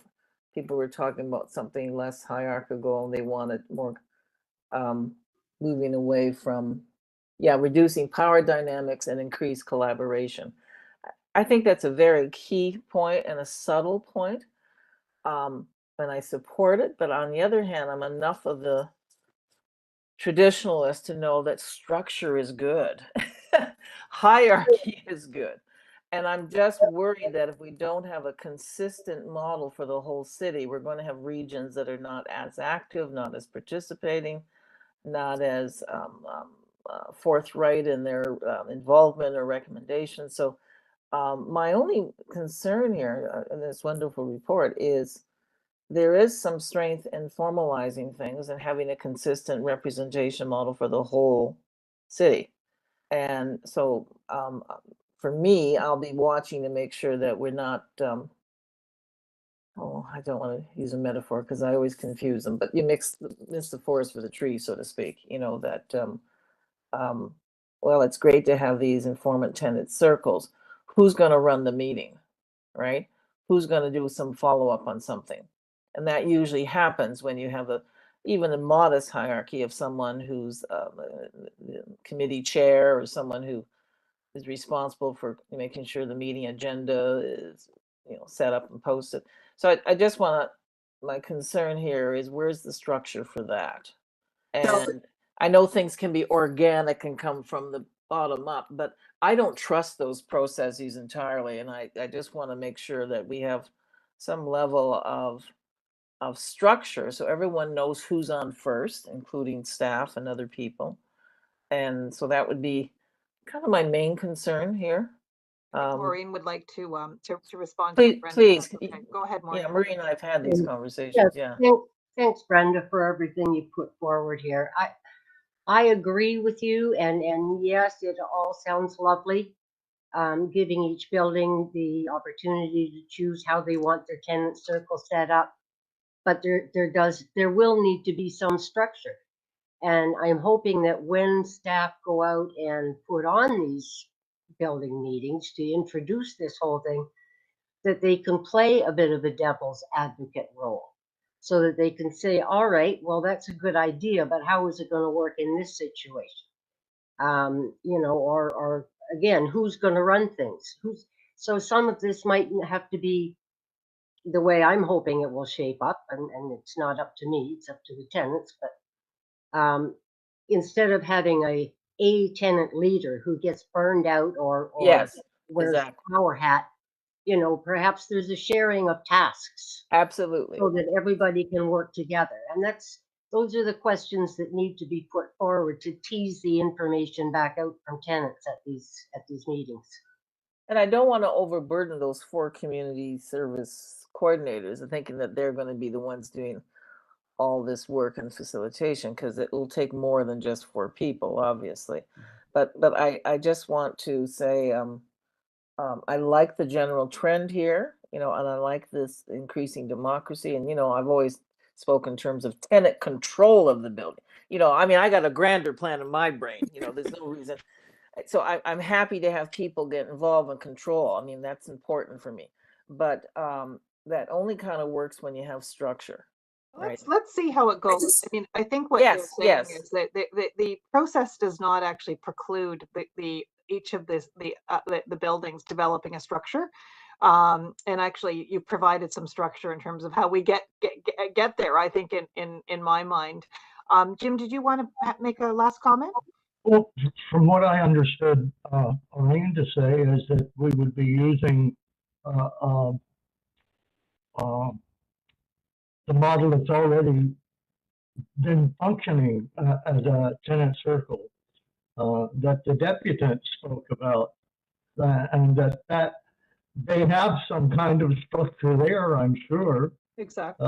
So looking at that, I think we can develop models at each building that resemble something like that. Thanks, Jim.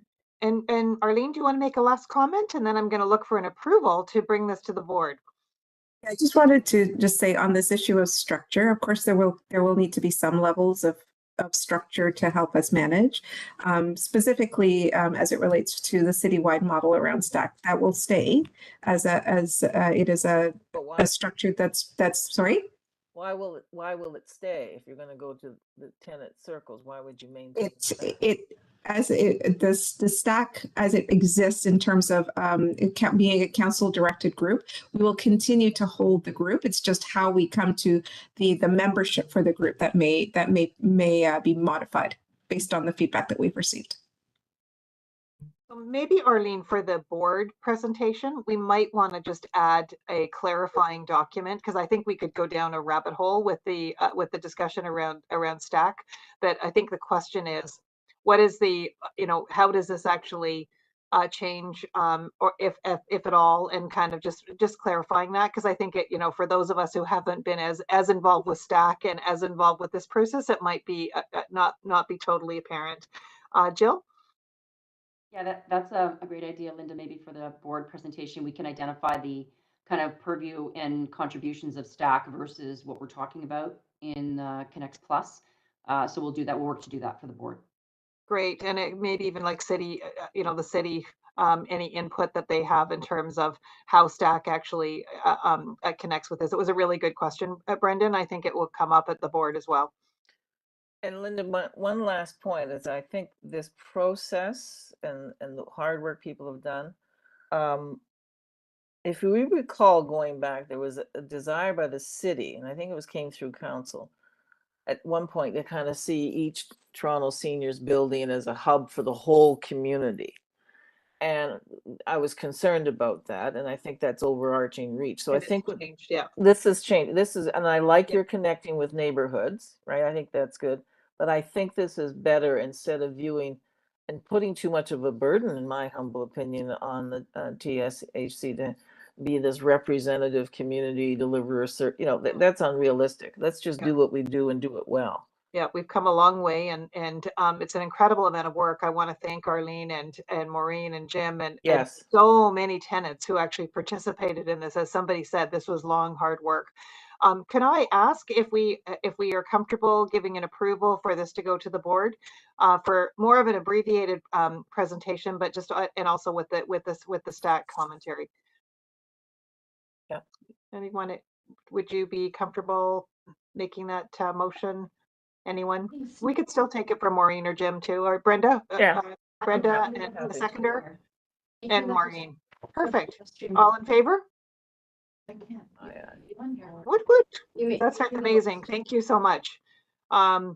And yes, we'll move on to the next item, which is actually completely connected, I would say, and it's wonderful. This actually, to me, is actually speaking to action, because actually with this policy, we'll be able to further the our approach. I was going to say model, our approach that we just actually approved. And Arlene, I think you're going to talk a little bit about the Community Activities Fund. I will. I'll be sharing the time with my friend Grant, who will start us off. Linda, through the chair, just want to remind we have a deputation on this from Bill Lohman as well. Thank you. I knew I was going to forget. Sorry about that. It takes a village to help me chair. For a lot of really smart people. Are we? I'm with you, Brad. You're only as good as the people around you. Are we the village people, Linda? Yeah, there you go. And I'm gonna expect singing next time. Who says we can't be fun? Sorry, were we waiting for Bill? Oh, yeah, we're just waiting for Bill. Okay. Are you on the line, Bill? I think they're just connecting. Yeah. Yeah, we can just give it a minute. I think we may see the deputation line show up as one of the boxes. Oh, okay.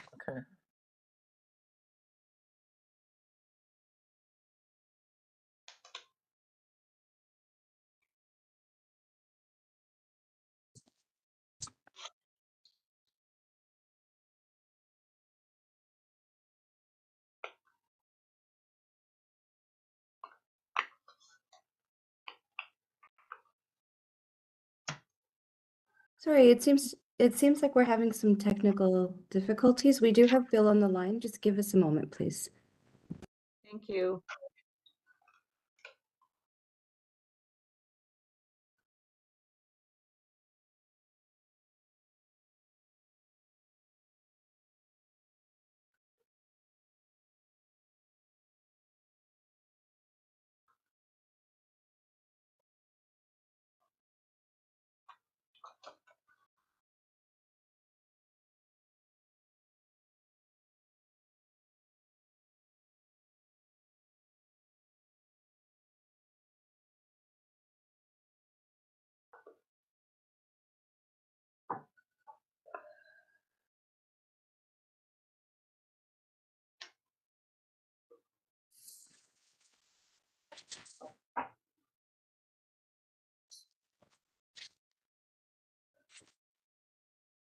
So now we're waiting. Just a question for a different time, but are we going to get any of the housing money that's coming down from the federal government? Either through Toronto Community Housing or Toronto Seniors Housing? Any expansion and maybe hopefulness of either getting more units? Or staff. Huh? Yeah. Or staff. Yeah, well, just. Maybe Jill has an answer to that? And money in her pockets? I don't think I have either, to be honest, but I could share that I don't think that's clear yet, Brenda. Yeah, I think okay. there's, again, hope on our part as well as TCH's, but those discussions are still ongoing. So as we get more info, we'll certainly bring it here. Yeah, just be nice to see expansion.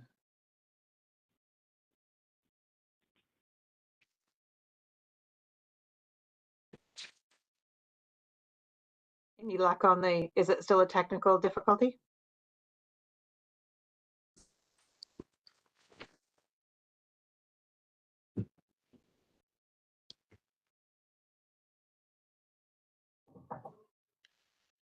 I have a question too while we're waiting.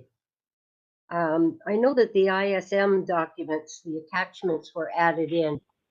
Were they put on the agenda or no? Because I have a question on one of them. Okay, we have Bill on the line to depute for item number 11. Okay, thank you. Hi, Bill. Sorry for the technical issue.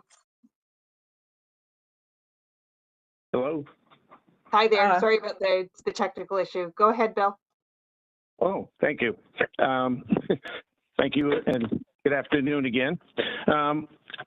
I think the idea of these new community action funds is a wonderful idea for each community to have its own amount of funds to to help jumpstart some energy and engagement in the community. I do have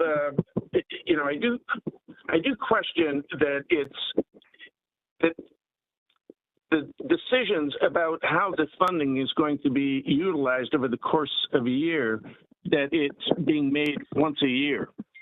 And then on top of that, what about in between the times of those events that are scheduled? I guess what Director Paris was kind of getting to was who is going to be there to make sure that things are running, smoothly. And I think that there's a change again, that the old tenant funds that we used to get before the new corporation, there were tenants who were involved in the decision making about how those funds were being approved. And this model doesn't have any of that, and it's decision made by the Community Action Funds Coordination Table or Group. Don't know who that is, and why isn't there a tenant as a part of this in these, making these decisions? That would be putting a lens to it and giving it a little more clarity. But I do think that, that overall, I think tenants are ready for just about anything. And I think the idea of these funds will generate some excitement, and need to be careful about the fact that it's very likely to generate conflict as well. So who's going to be around to mitigate these kinds of concerns when the agencies go home and the staff have left for the day? Or so I think some of these. I think overall this model is. I think it's a really good start at at bringing the integrated service model together with some form of tenant engagement. But and I'm very appreciative that that Arlene has put in there that this is a beginning, and that there is work, and that it's an ongoing process. So I look forward to this, and I'm hopeful that the request in the budget to to support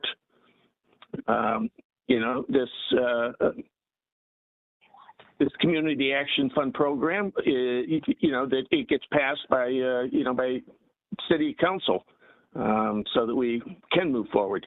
Is the approval? Yeah, and I guess the final thing is that seeing this is going to be starting in January and February, I would hope that there would be some effort to alert tenants and to educate tenants on what the process is going to be, so that they can be prepared or have some idea about what they want, seeing as they're getting a choice once a year. So, thanks, Bill. It's always great to hear your input, and I think you could probably address most of those things as we go through the presentation. Do you want to let Arlene present first, Brenda, or did you have a clarifying question for Bill? No, go ahead, Arlene. I just had a specific question, but I can wait. Okay, we might get some of this answered in the presentation. Yeah. So yeah. Go for it, Arlene. Thanks, Brenda. Thank you. Grant and I actually work together, our teams, in the development of this. So Grant's going to start, and then I will pick up when he's finished. Thanks, Arlene. And so through the chair, thank you, Tina, for sharing the presentation. So just accompanying the presentation as part of the package is the staff report with an overview of this policy, and all the context and whatnot will be somewhat covered in this presentation, but more details in the report, and then a draft of the actual proposed policy document as well. And if you can go to the next slide. If I can, maybe if Arlene and I can walk through the slides. It's a fairly short presentation, and then we can open it up for questions. If you can go to the next slide, please.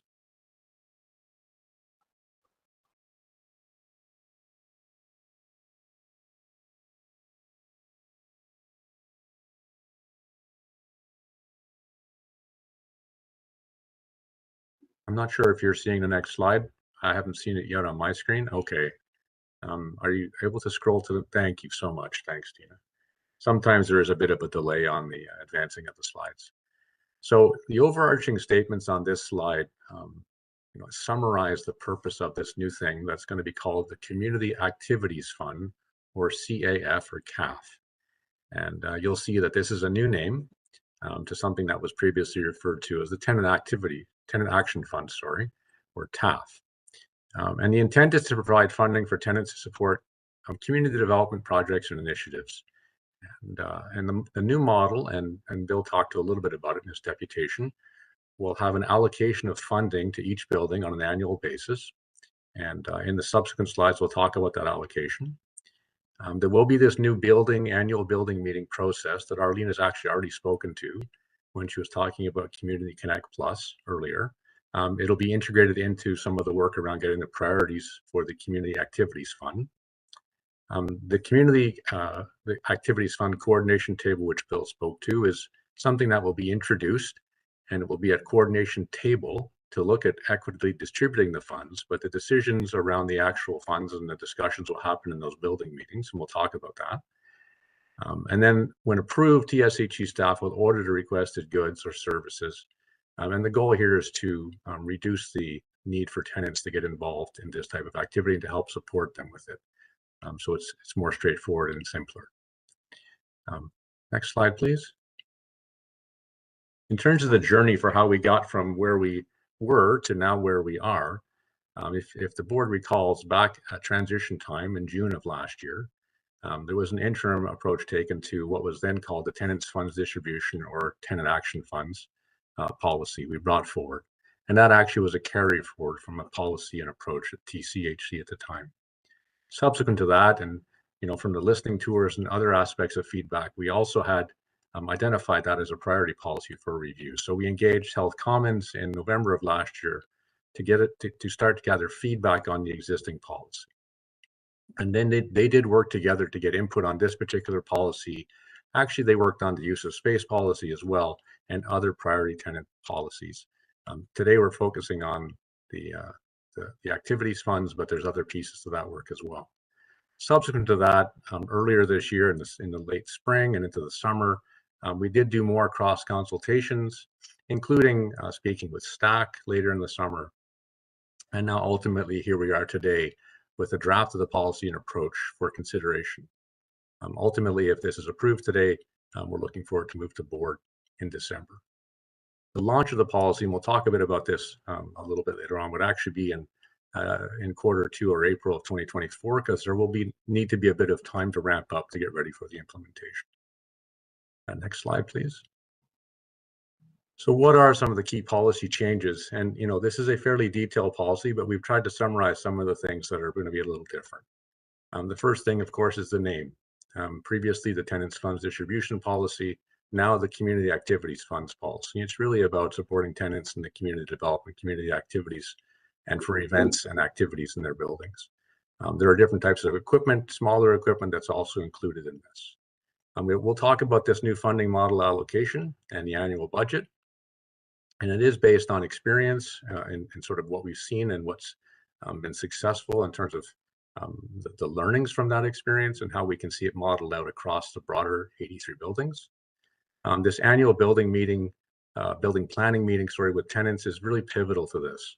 And that's the meetings, those are the meetings that Arlene was talking about that would start in January and February of 2024. The community service coordinators, or the CSCs on the engagement team, would do that work. It's important that the new Community Activities Fund is inclusive in terms of how it actually funds events. So CAF, or the Community Activities Funds, would only be for events that are accessible to all tenants in buildings. And then the idea is that, and it was noted in the feedback or input from Bill, many events will be determined at the beginning of the year to allow for proper preparation. There will, and actually is, an aspect of the policy that does address opportunities to look at funding in other times in the year, once we have sort of uptake and sort of mid-year views of how the funding is being utilized, for example. Next slide, please. In terms of the procedural changes, so with any new policy, often some of the devil in the details type stuff comes in the procedural aspect. And some of this was also what was discussed previously on earlier versions of this with the tenant action funds. So that the updated procedures will include processes that reduce or eliminate tenant or staff reimbursement requirements. And this has been something that has been a challenge with the existing approach with the tenant action funds in terms of timely reimbursements, whether it's for tenant or staff to support events and activities. We've looked to simplify the application forms to make it easier for tenants to actually participate in this and simpler. So if you recall in the very early days before we had the tenant action funds, it was originally a 9-page application form. Then it got dropped to a 3-page, and now it's a 2-page. So it's very simple, and the intent is to keep it simple. This CAF coordination group will approve the applications and will work closely with the engagement CSC, but this will all be based on this building meeting and the allocation of funds that is available. And that's a model that we'll be able to talk about in a second around funding. And then these quarterly deadlines to allow ample processing so that we can actually work in helping to support these things to be planned out with the, the appropriate and effective amount of advance time to ensure we can actually plan. Next slide, please. So at this point, I'm going to turn over to Arlene to talk about some of the thinking behind how the new funding allocation model was designed and developed, and then take you through some of the next steps about how it would actually be implemented. Thank you, Grant. So the new funding allocation model was designed to, based on evidence. We looked at how participation rates varied across events in the past year. And what we learned was, just generally speaking, that about 30% of tenants participate in events. Excuse me. And when we were coming up with this allocation model, we did actually sit with tenant leaders and tenant volunteers and validated with them. Does that sound about right? Is it 20? Is it 40? Is it 50? Is it 60? They said, no, 30% is actually about the right number of people that come out to our events on average. So we use that as a baseline for developing the model. And so we assumed that each building would have 4 events per year. And we assumed that there would be, each event would cost about $20 per tenant. And that was done, and that number was chosen in consultation with feedback that we received from staff when we had our initial consultation with them around sort of how do we manage the cost. And then, and so it's $20 per person. 4 times a year is the calculator. And then we will be looking at any excess surpluses in Q3 and opening up the remaining dollars to all buildings to use on a first come first serve basis. The initial building planning meetings that we do, we should have a very good sense about how dollars are going to be spent. And the dollars, how those dollars would be spent I'll talk a little bit more in the next slide, but in terms of coming up with the 360 number, it was looking at approximately 15,000 tenants, 30% participation, 4 events per year, $20 per tenant per event at 30%. That got us to $360,000. So that's the money that we put forward in the ask relative to supporting the new Community Activities Fund. Can we move to the next slide, please? So the annual building planning meeting is where decisions will be made about how this allocation will be used. There are 3 buckets for the conversation. Actually, there's 4. The first bucket that tenants are going to want to talk about potentially is on the how do we buy small equipment, plan activities, or plan events. So that's primarily what this $360,000 will be funding for tenants to have conversations about how they might use those funds to do that. Then there is use of space. So what programs and partnerships do they need us to bring in to deal with their localized needs? This is going back to Brenda's earlier conversation about not losing the forest for the trees and making sure you look at the individual needs of the building and planning for that. It also speaks to, Bill was saying, you're meeting with us once a year, And then what happens in between, this is the what happens in between parts. We will work with the tenants to put the programs in place to be able to support them and work with them on those programs. And then there's this other piece around larger capital equipment. So if there's large equipment that the tenants say that they need, like a pool table or exercise bikes or things like that, that we can actually capitalize, and it doesn't come out of their operating budget of, say, the $2,000 they get for the year for the events and activities and smaller equipment, we will also look at that allocation in a capital way. The fourth piece that is part of the conversation is also the piece around how would you like to structure yourself as it relates to the Community Connect Plus program moving forward. And that's the other part of the conversation. But this is the core of what applies to the Community Activities Fund policy. So that'll be the decision making that the tenants will be needing to take. I know that Bill raised the question about the coordination table and why were there not tenants at the coordination table.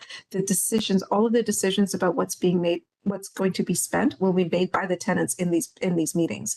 The coordination table is looking longitudinally across the whole corporation and saying, we see that we have 25 or 60 barbecues coming up in the summer.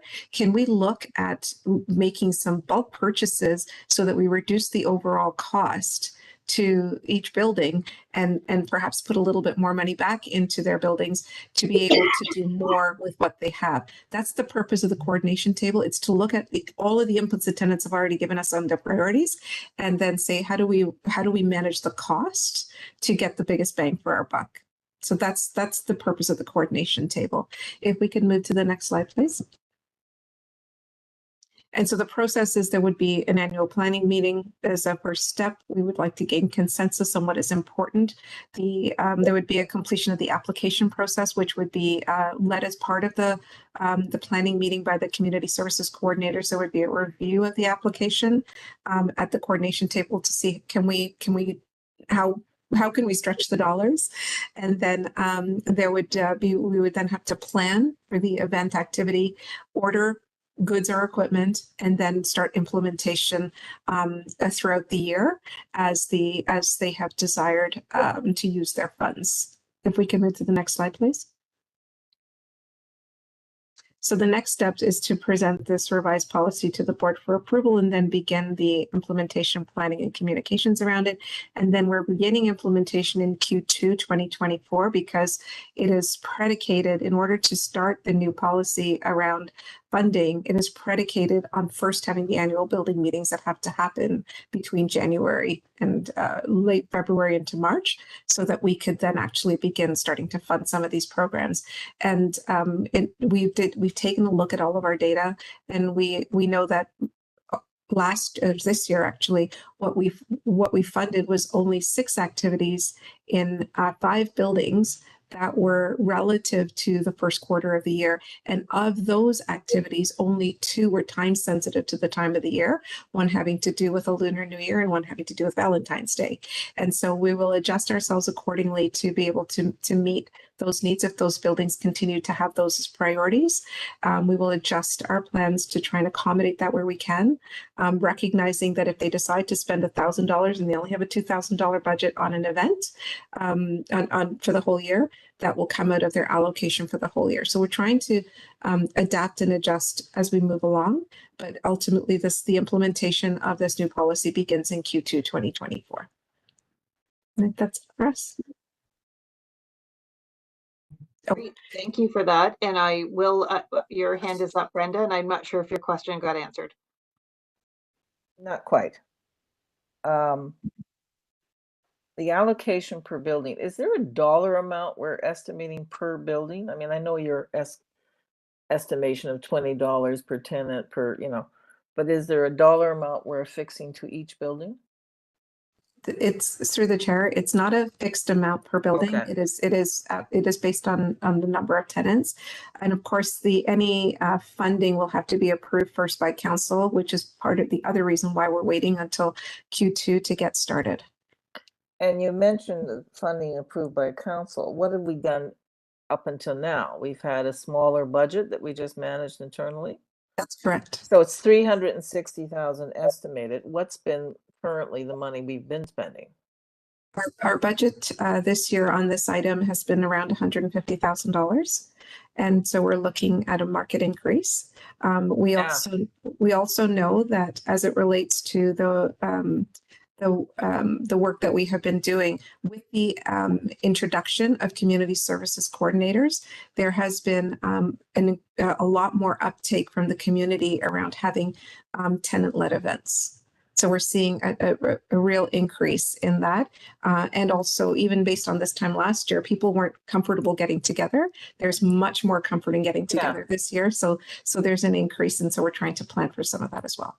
So is this not just considered part of the operating budget? And why does council need to approve the specific budget line? Or you're just talking about the general budget approval process? I see Jill nodding, but I do believe, Brenda, that it isn't something we can just add to a line. Do you want to speak to this, Jill? Yeah, of course. So through the chair, yes. So it has always been a distinct line within our budget submission in terms of dollar value, but because it is incremental to what we would normally put forward, it will require council approval.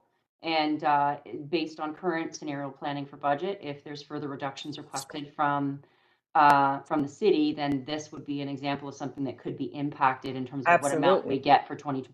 And so that's why we cycle plan in the second quarter, because budgets obviously happen in the first quarter of the new year from a council perspective.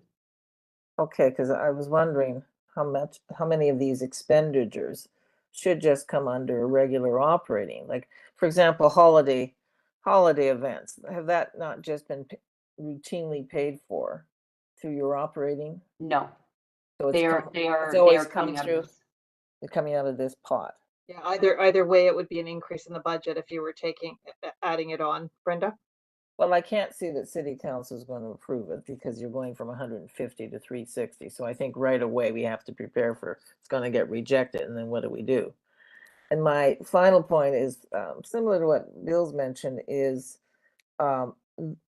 we've gone from being building specific and people submitting their requests. Now we got a centralization of decision making. And even though we have our annual January meetings where people, it doesn't allow for flexibility. It doesn't allow for local stuff per se. And I have grave concerns whenever you start centralizing things, you bureaucratize things. So I just have grave concerns about this coordinating table. And there's no dollars saved by coordinating buying barbecue supplies. So there's no need for that center. I think it's a bureaucratic response, and I don't think we need a bureaucratic response. So I just have real reservations about this coordinating table. And I think it should just be specific to the building or the regional area. And I think it's an imposition of another layer that I can't support. Personally, I cannot. Arlene, do you want to confirm like just how the buildings actually make decisions? Because I didn't sort of read it as that table actually making the decisions, but do you want to speak to that, Arlene? Through the chair, the decision for what gets spent in each building is made at each building. This table is actually not fundamentally different than what we have today in terms of the regional managers and our manager of programs and partnerships and our clerk get together to say, these are all the things that are being requested. How can we coordinate getting them from the request stage to the implementation stage? And that's what we're trying to, we're just trying to figure out how to move it from the desire to what people actually get. The decision making, it isn't a decision making table in a way that we're going to absolutely reject what people have said in the past. It is, or what they have requested, sorry. It is really to advise around consistency, for example. If we're buying bingo tables, see how much I know, bingo machines in one region, that we're buying consistent products across so that the value could be the same, and that it's not, a decision's being made here to buy a bingo machine for $500 and over here it's going to cost $1,000. We're trying to create that level of consistency, and it is it's to help with ensuring that there's some equity across the board. I hear your point, but I disagree. I still disagree, and I don't think equity is the issue here. And who cares whether bingo machine is 500 versus, I really, I think it should be locally, could be done, and I don't see the need for that extra. Thank you, Brenda. I think you've made your point. I Yeah. see a few hands up, so I just want to make sure that people have a chance. So there, Jill, and then Maureen, and then Fareed.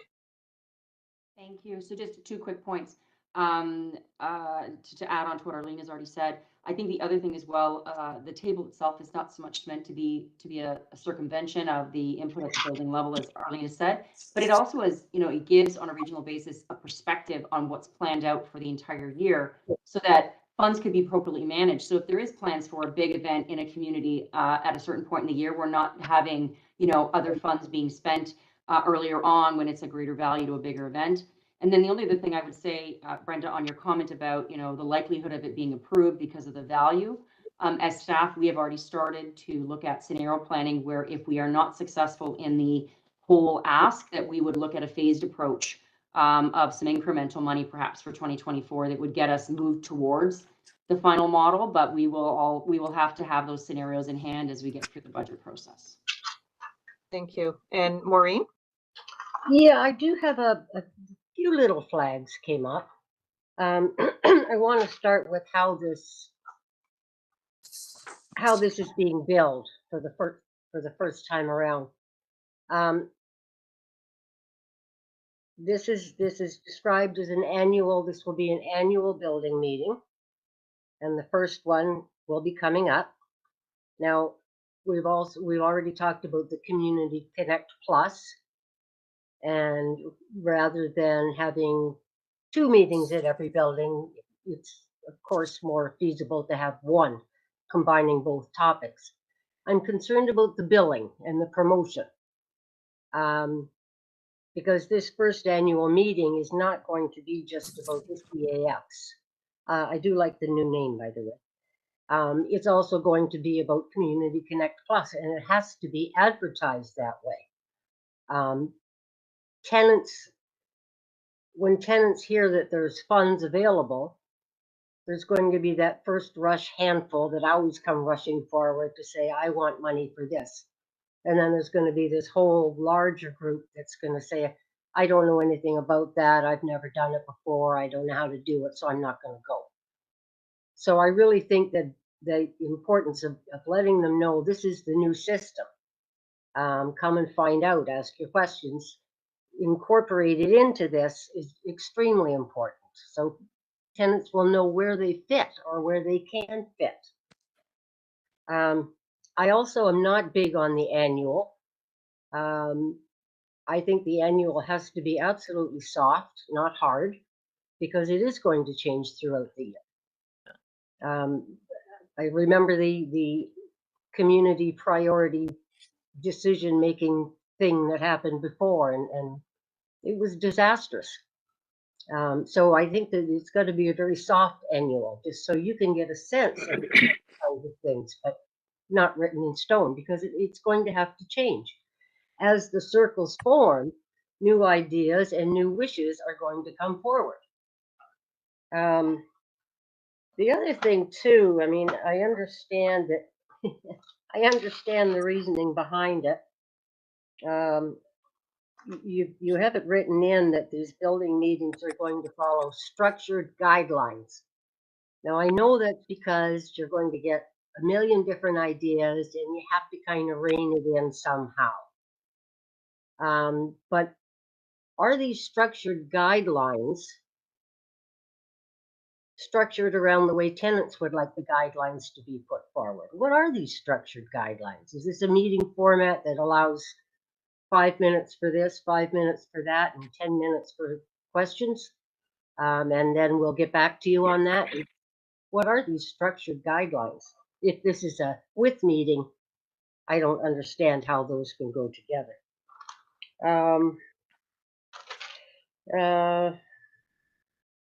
The other thing too, this is a big one for me. I realize that there can be an absolute mess sometimes around reimbursements and receipts. I know that's a problem. However, when you're using examples and you use examples such as barbecues or bingo machines, Those are one-ofs, okay? Yeah, you guys do the work and you order those. That's great. But we're talking about events, and we're talking about meals. How on earth is that not going to be through a tenant purchase and receipt system? You can't have the corporation ordering the food. It makes no sense. So how will that unfold? And my last comment, Brad may have mentioned something about this once, but I just need to clarify on the what's eligible and what's ineligible. Shovels are eligible, but plants are not. Yeah. So Yeah. let's clarify that one. And that's about so far. Those are my. Sorry, there you go. No, it's good. I think that, like this is a really important policy that we've been working on for more than a year. And I think happy for you to respond, Arlene, but I do wonder whether we need to actually do a little bit of incorporating some of this feedback, or what do you think, Fareed, in terms of bringing it to the board? Because we were looking for. Yeah, thanks. I mean, I think the comments are noteworthy, and I mean, there were some really good comments made. I just want to make a couple of things, and perhaps this is where Arlene and Jill can perhaps do some work on Grant and come back to the board. I mean, the one fundamental here I think we need to remember is that staff is still accountable for the funds. So there's got to be some structure to it, and I don't see the table as a centralization, but more like a facilitation. Support. And this is also this is also to Maureen's point. If there are buildings that are actually get an early jump on this, then this table can also support those other buildings and other tenants who may not be so engaged or so aware or ready to sort of get on the funding stream, as it were. So I think there's got to be a bit of a coordination facilitation role here for staff, and a bit of a structure to it. Hopefully not detracting from what tenants want and what they're interested in doing for their building. And I understand Maureen's point. I mean, I think there are certain things that perhaps can be better procured as bulk, but there are other things that actually has to be directed at the building level. So I think it'd be probably worthwhile to incorporate some of these considerations, Madam Chair, before we get to the board. These are all comments that are well founded.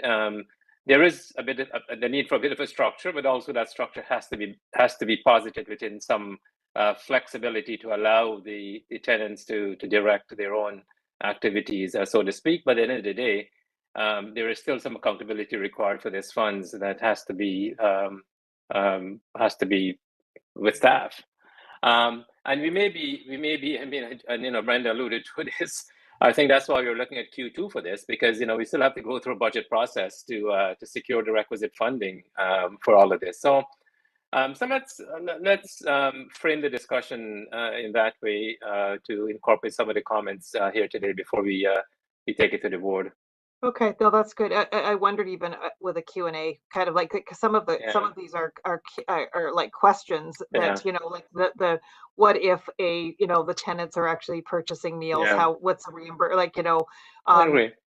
I also wondered, Arlene, whether there was a possibility to have a tenant rep at that, what I see as more of the support table, like the backbone table. It's more the how-tos. And, as we get more sophisticated, there's no reason why we couldn't have a tenant rep at that table too, that actually might provide the kind of oversight that you're thinking of, Brenda, that there's two functions. It's kind of like we've got to be accountable. It is a big chunk of change. So we can't just actually just sprinkle it across the buildings. Jill, and then we'll try to wrap it up. Yes, thank you, Linda. So yeah, just to say, we will, as Fareed just mentioned, we'll make some adjustments to some of the detail and shore it up a little bit more for the board meeting, for sure. And appreciate everyone's feedback. Yeah, great. And if you think that like some Q&As might help, just actually, because I think when we've had such a great discussion, and I really do actually appreciate everybody's feedback, I'd rather actually get this right. Then maybe we could actually, incorporate that in, because it just like sometimes these are clarifying questions that actually the how-tos, and how do we challenge things. And I also was wondering, like, in the future, do we even look at applying for United Way funds or something? Like, a lot of these programs are social programs that do we actually get creative? But we can look at that. If so, I think that we're should we have an approval to bring this to the board, or what do you suggest for, my suggestion would be an approval to bring it to the board with the points that were raised I today agree. Yeah. for further discussion. Is that okay? Yeah, I think so. Okay. Could I ask, Yeah, before go we ahead, do Lynn. that, could we see a version with the added, Changes. with the amendments before approval or Sure. approval? I want to see the amendments in writing. Yeah, we're not approving the policy. I think what we're saying is approving it to bring to the board for I think what we're saying is we'll let the board do the approval of the actual policy. Okay. Think this group, I'm looking for your approval to at least actually move it to the next phase, or if you would prefer, we could bring it back to this committee, but we won't be meeting until January, February. So that's my question. Yeah, I think, sorry, Madam Chair, I think to Maureen's point, I think, Maureen, we're moving it from here to the board, and at the board, we'll probably see the amendments before we approve. And of course, the amendments will be circulated with the agenda. Okay. So I think we'll have an opportunity to fully debate some of those considerations at that time. Okay, that's good. That's good. Yeah, and maybe give it enough time for that, Fareed, because I know that other board members, and I think if other people have any ideas on how to actually, I think the intent is a good one. I think we want to have this policy in place. So yeah, if there's any offline conversation that can happen to support us moving forward, that would be great. So we're really looking just for an approval to bring it to the board for further discussion with the comments incorporated from today. Thank you, Fareed. I need a seconder. Great. Thanks, Maureen. Thanks, Jim. All in favor, the rest of us. No, Okay, and Uh, opposed. I'd like to put either abstention or opposed, yeah. Opposed to bring it to the board? No, it's just abstention. I'm Okay, still abstention. not satisfied with, I don't Okay. want to delay things, but I'm not happy with it. Okay, and so, yeah, thank you. Okay, so we'll bring it forward, and hopefully we will get it to a better place that people can support. With that, are there any other items to bring forward to this meeting? Yes, Maureen. If I could, I know we're running late, but I've been waiting. I have a quick question for Carol. Somewhere in our notes, we talked about the orientation, the new orientation, and that just really struck my interest. And I'm wondering how the new orientation for staff is improved over the old orientation. Currently, Maureen, it's, I may through the chair, currently, Maureen, it is a work in progress. We do Okay. have a learning and organizational development advisor who was onboarded, I believe in June of this year. So we are working together to lay out the new structure of the orientation model. So there's the onboarding piece that we're working with our operations team to make sure that we have that structure in place. And then in particular for the orientation for Toronto Seniors Housing, we are working at the storyboarding and trying to work through that process. So we are looking hopefully for the end of the year to have the layout of it that we can present to our leadership team and then eventually to the CG-HRC committee to take a look at. Okay. Thanks, Carol. Yeah. Thank you. Any other questions? Thanks for hanging in with us for the full meeting, Carol. See, that question was just meant for you right at the end. All right. Well, with that, I will call for an adjournment. And since your hand is up, Maureen, I will take yours first and Jim second, and all in favor. And I just want to thank everybody. This committee did a lot of work to prepare for this meeting, and it's very much appreciated on many fronts. So thank you very much on this National Housing Day. You're really inspirational team members to work with. So thank you, and have a good evening. Take care. Have a good one, guys. Great evening, everybody. Thank you. Take care. Thanks, Bye-bye. everyone. Chair. Bye. Keep Bye, safe, all. wear your mask and get your vaccinations.